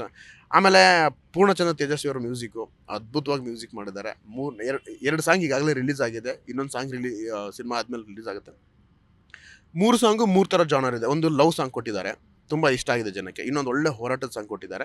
ಇನ್ನೊಂದು ಡೆತ್ ಸಾಂಗ್ ಇದೆ. ಅದು ನಿಮಗೆ ಥಿಯೇಟ್ರಲ್ಲಿ ನೋಡ್ತಾ ಇದ್ರೆ ನಿಮಗೆ ಮನಸ್ಸು ತುಂಬ ಘಾಸಿ ಆಗುತ್ತೆ, ಭಾರ ಅನಿಸ್ಬಿಡುತ್ತೆ, ಸೈಲೆಂಟ್ ಆಗ್ಬಿಡುತ್ತೆ ಅಂತ ಅದ್ಭುತವಾಗಿರೋವಂಥ ಏನೋ ಸಾಂಗ್ನ ಮ್ಯೂಸಿಕಲ್ಲಿ ಕೊಟ್ಟಿದ್ದಾರೆ. ಕವಿರಾಜ್ ಸಾಂಗ್ ಅದ್ಭುತವಾಗಿರೋಂಥ ಕವಿರಾಜ್ ಸಾಂಗ್ ಹಾಡಿದ್ದಾರೆ.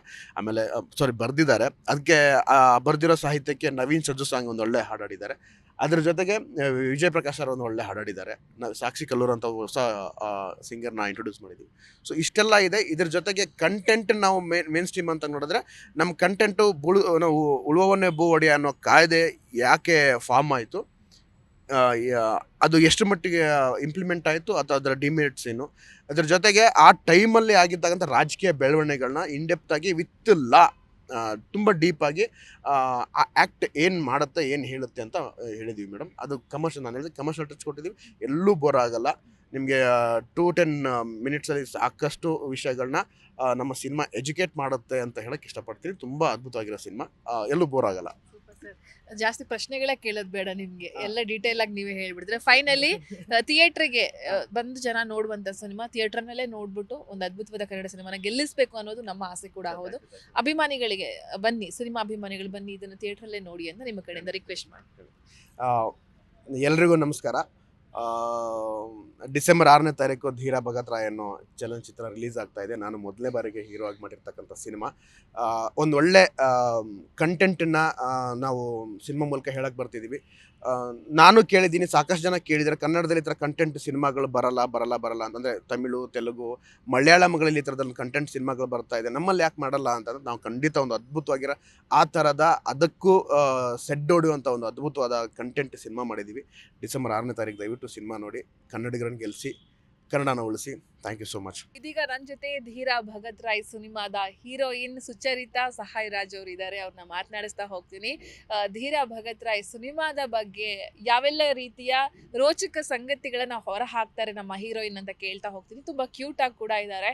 ಒಂದ್ ಕಡೆ ಆಫೀಸ್ ವರ್ಕ್, ಒಂದ್ ಕಡೆ ಸಿನಿಮಾ ವರ್ಕ್, ಕಂಪ್ಲೀಟ್ ಬಿಸಿ, ಅದರ ನಡುವೆ ನಮ್ಮನ್ನ ರಂಜಿಸೋದಕ್ಕೆ ಕೂಡ ರೆಡಿ ಆಗಿದ್ದಾರೆ. ಅವ್ರನ್ನ ಮಾತನಾಡಿಸ್ತಾ ಹೋಗ್ತೀನಿ. ಮ್ಯಾಮ್ ನಮಸ್ತೆ, ಹೇಗಿದ್ದೀರಾ? ನಮಸ್ತೆ, ಚೆನ್ನಾಗಿದ್ದೀನಿ ಮೇಡಮ್, ನೀವು ಹೇಗಿದ್ದೀರಾ? ನಾನು ಕೂಡ ಸೂಪರ್ ಆಗಿದ್ದೀನಿ.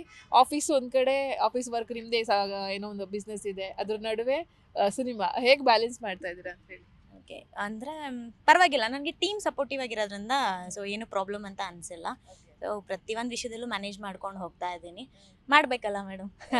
ಹೇಗೆ ಕರ್ಣನ್ ಡೈರೆಕ್ಟರ್ ಸರ್ಗೆ ನೀವು ಸಿಕ್ಕಿದ್ದು ಹೇಗೆ, ನಿಮ್ಗೆ ಈ ಅವಕಾಶ ಸಿಕ್ಕಿದ್ದು ಹೇಗೆ ಅಂತ ಹೇಳಿ? ನಾನು ನಂದು ಗ್ರ್ಯಾಜುಯೇಷನ್ ಟೈಮಲ್ಲಿ ತುಮಕೂರಲ್ಲಿ ನಾನು ವರ್ಕ್ ಮಾಡ್ತಿದ್ದೆ TV ಚಾನಲಲ್ಲಿ ಆ್ಯಂಕರ್ ಆಗಿ.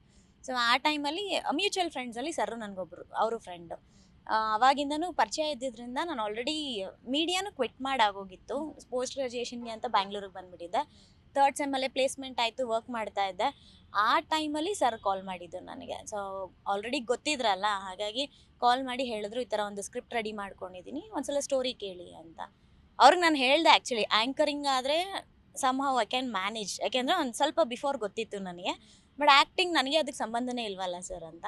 ಅವರು ಇಲ್ಲ, ನಾನು ಸಾವಿತ್ರಿ ಬಗ್ಗೆ ಹೇಳಿದ್ರು, ನಾನು ಪ್ಲೇ ಮಾಡಿರೋ ಅಂಥ ಕ್ಯಾರೆಕ್ಟರು ಸಾವಿತ್ರಿ ಅಂತ.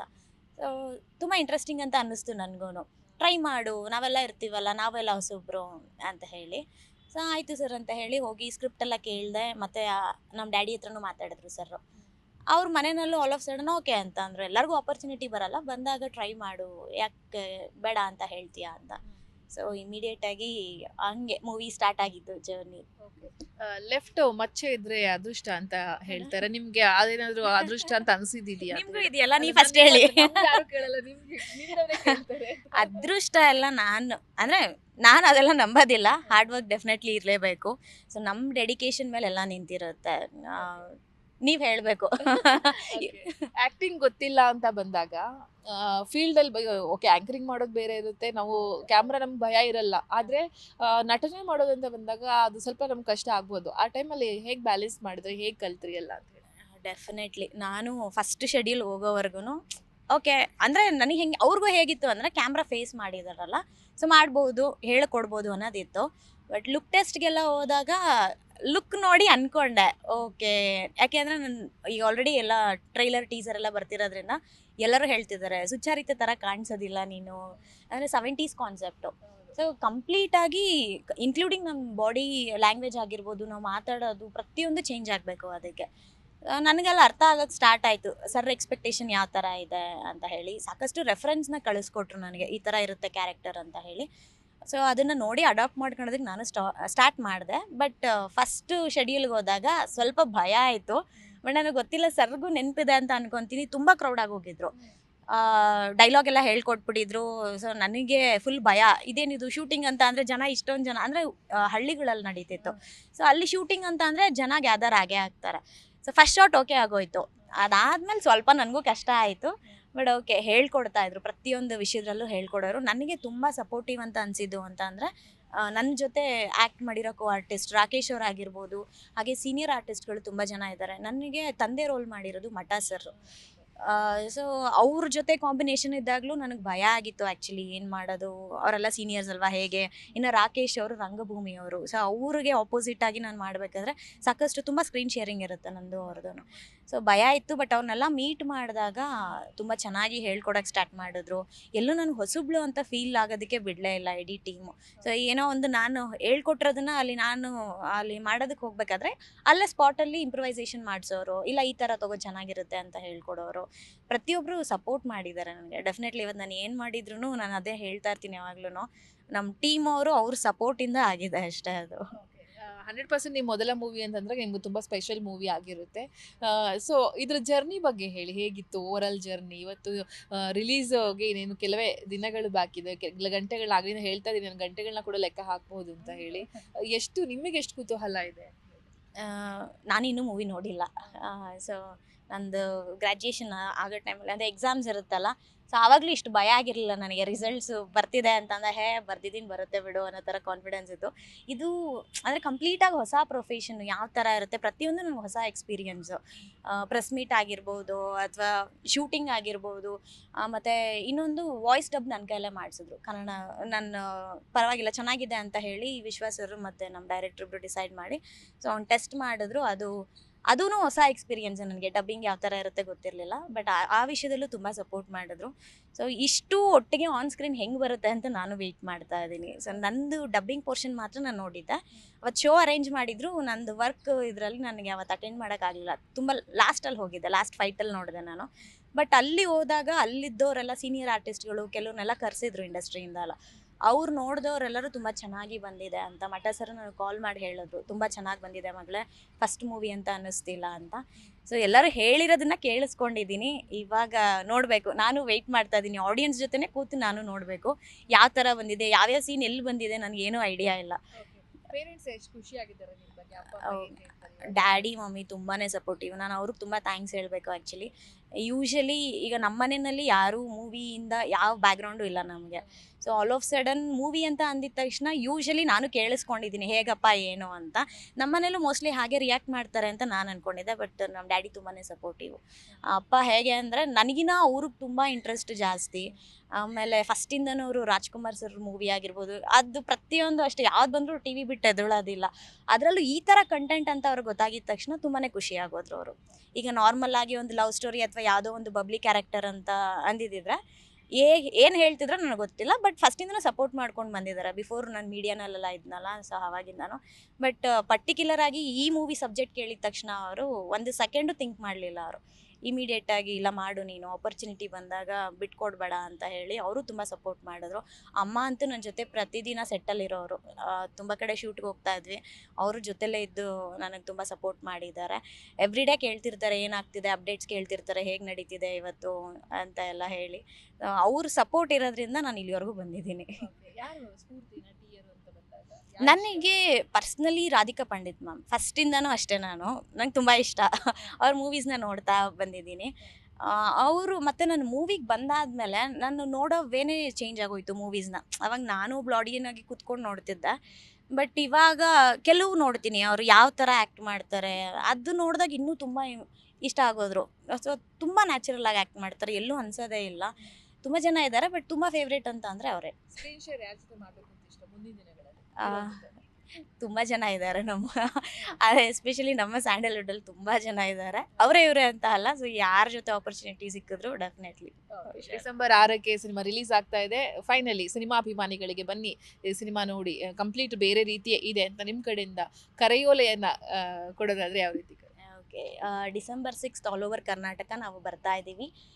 ಡೆಫಿನೆಟಾಗಿ ನಿಮ್ಗೆಲ್ಲರಿಗೂ ತುಂಬಾ ಖುಷಿ ಆಗುತ್ತೆ. ಕಂಪ್ಲೀಟ್ ಫ್ಯಾಮಿಲಿ ಕೂತು ನೋಡೋ ಅಂಥ ಮೂವಿ. ಸೊ ಅದರಲ್ಲಿ ನಾನು ಪರ್ಟಿಕ್ಯುಲರಾಗಿ ಮೆನ್ಷನ್ ಮಾಡಬೇಕು ಅಂತ ಅಂದರೆ, ಈಗ ತುಂಬ ಸಾಕಷ್ಟು ಆ್ಯಕ್ಟ್ಗಳ ಬಗ್ಗೆ ಮಾತಾಡಿದ್ದಾರೆ. ನನಗೂ ತುಂಬ ಗೊತ್ತಿರಲಿಲ್ಲ. ಮೂವಿಗೆ ಬಂದಾಗಲೇ ಅವ್ರು ರಿಸರ್ಚ್ ಮಾಡಿ ಪ್ರತಿಯೊಂದು ಟೀಮ್ ಎಲ್ಲರೂ ಹೇಳೋರು ನನಗೆ ಕೂತ್ಕೊಂಡು, ಈ ಥರ ಆ್ಯಕ್ಟ್ ಇತ್ತು, ಇದನ್ನ ಈ ಥರ ಇಂಪ್ಲಿಮೆಂಟ್ ಮಾಡ್ತಿದ್ರು. ಸಾಕಷ್ಟು ಕಲ್ತಿದ್ದೀನಿ ನಾನು. ಸೊ ದೊಡ್ಡವರಿಂದ ಚಿಕ್ಕವರವರೆಗೂ ಏನೋ ಒಂದು ಮೆಸೇಜ್ ತೊಗೊಂಡು ಹೋಗ್ತಾರೆ ಡೆಫಿನೆಟಾಗಿ ಅವರು. ಆಮೇಲೆ ಎಂಟರ್ಟೈನ್ಮೆಂಟ್ಗಂತೂ ಎಲ್ಲೂ ಮೋಸ ಆಗೋದಿಲ್ಲ, ಕಂಪ್ಲೀಟ್ ಪ್ಯಾಕೇಜ್ ಅಂತ ಹೇಳ್ಬೋದು. ಸೊ ಡಿಸೆಂಬರ್ 6 ಬರ್ತಾ ಇದ್ದೀವಿ. ಹೊಸ ಪ್ರತಿಭೆಗಳು. ಬಟ್ ಇನ್ನೊಂದು ಹೇಳಬೇಕು, ಡೈರೆಕ್ಟರ್ ಸರ್ಗೆ ಇದು ಫಸ್ಟ್ ಡೆಬ್ಯೂ, ನಂದು ಅಷ್ಟೇ ಮತ್ತು ರಾಕೇಶ್ ಅವ್ರಿಗೂ ಅಷ್ಟೇ. ಬಟ್ ಅವ್ರು ರಂಗಭೂಮಿಯಿಂದ ಬಂದಿರೋದು ಅವರೆಲ್ಲರೂ. ಬಟ್ ಕಂಪ್ಲೀಟಾಗಿ ನಾನು ಹೊಸಬ್ಳು ಬಿಟ್ಟರೆ ಇನ್ನು ನಮ್ಮ ಮೂವಿಲಿ ಮಾಡಿರೋ ಎಲ್ಲ ಟೆಕ್ನಿಷಿಯನ್ಸು ತುಂಬ ದೊಡ್ಡವರು, ಆಮೇಲೆ ಸೀನಿಯರ್ ಆರ್ಟಿಸ್ಟ್ಗಳೆಲ್ಲ ತುಂಬ ಜನ ಇದ್ದಾರೆ. ಸೊ ಎಲ್ಲೂ ಹೊಸೊಬ್ಬರು ಮೂವಿ ಅಲ್ವಾ ಅಂತ ತೆಗ್ದಾಕೋ ಥರ ಅಂತೂ ಖಂಡಿತವಾಗ್ಲೂ ಇಲ್ಲ. ನೀವು ಒಂದ್ಸಲ ಯೂಟ್ಯೂಬ್ಗೆ ಹೋಗಿ ಧೀರ ಭಗತ್ ರಾಯ್ ಅಂತ ಟೈಪ್ ಮಾಡಿ ನೋಡಿ, ಟ್ರೈಲರ್, ಟೀಸರ್, ಸಾಂಗ್ ಎಲ್ಲ ಬರ್ತಿದೆ. ಆಲ್ರೆಡಿ ತುಂಬ ಒಳ್ಳೆ ರೆಸ್ಪಾನ್ಸ್ ಬರ್ತಿದೆ. ಅದು ನೋಡಿದ ತಕ್ಷಣ ಡೆಫಿನೆಟಾಗಿ ನೀವೆಲ್ಲ ಥಿಯೇಟ್ರಿಗೆ ಬರ್ತೀರಾ. ಸೊ ಎಂಟೈರ್ ಫ್ಯಾಮಿಲಿ ಜೊತೆ ಬನ್ನಿ, ನಮ್ಮ ಟೀಮ್ಗೆ ಸಪೋರ್ಟ್ ಮಾಡಿ. Thank you. Yes sir, thank you so much.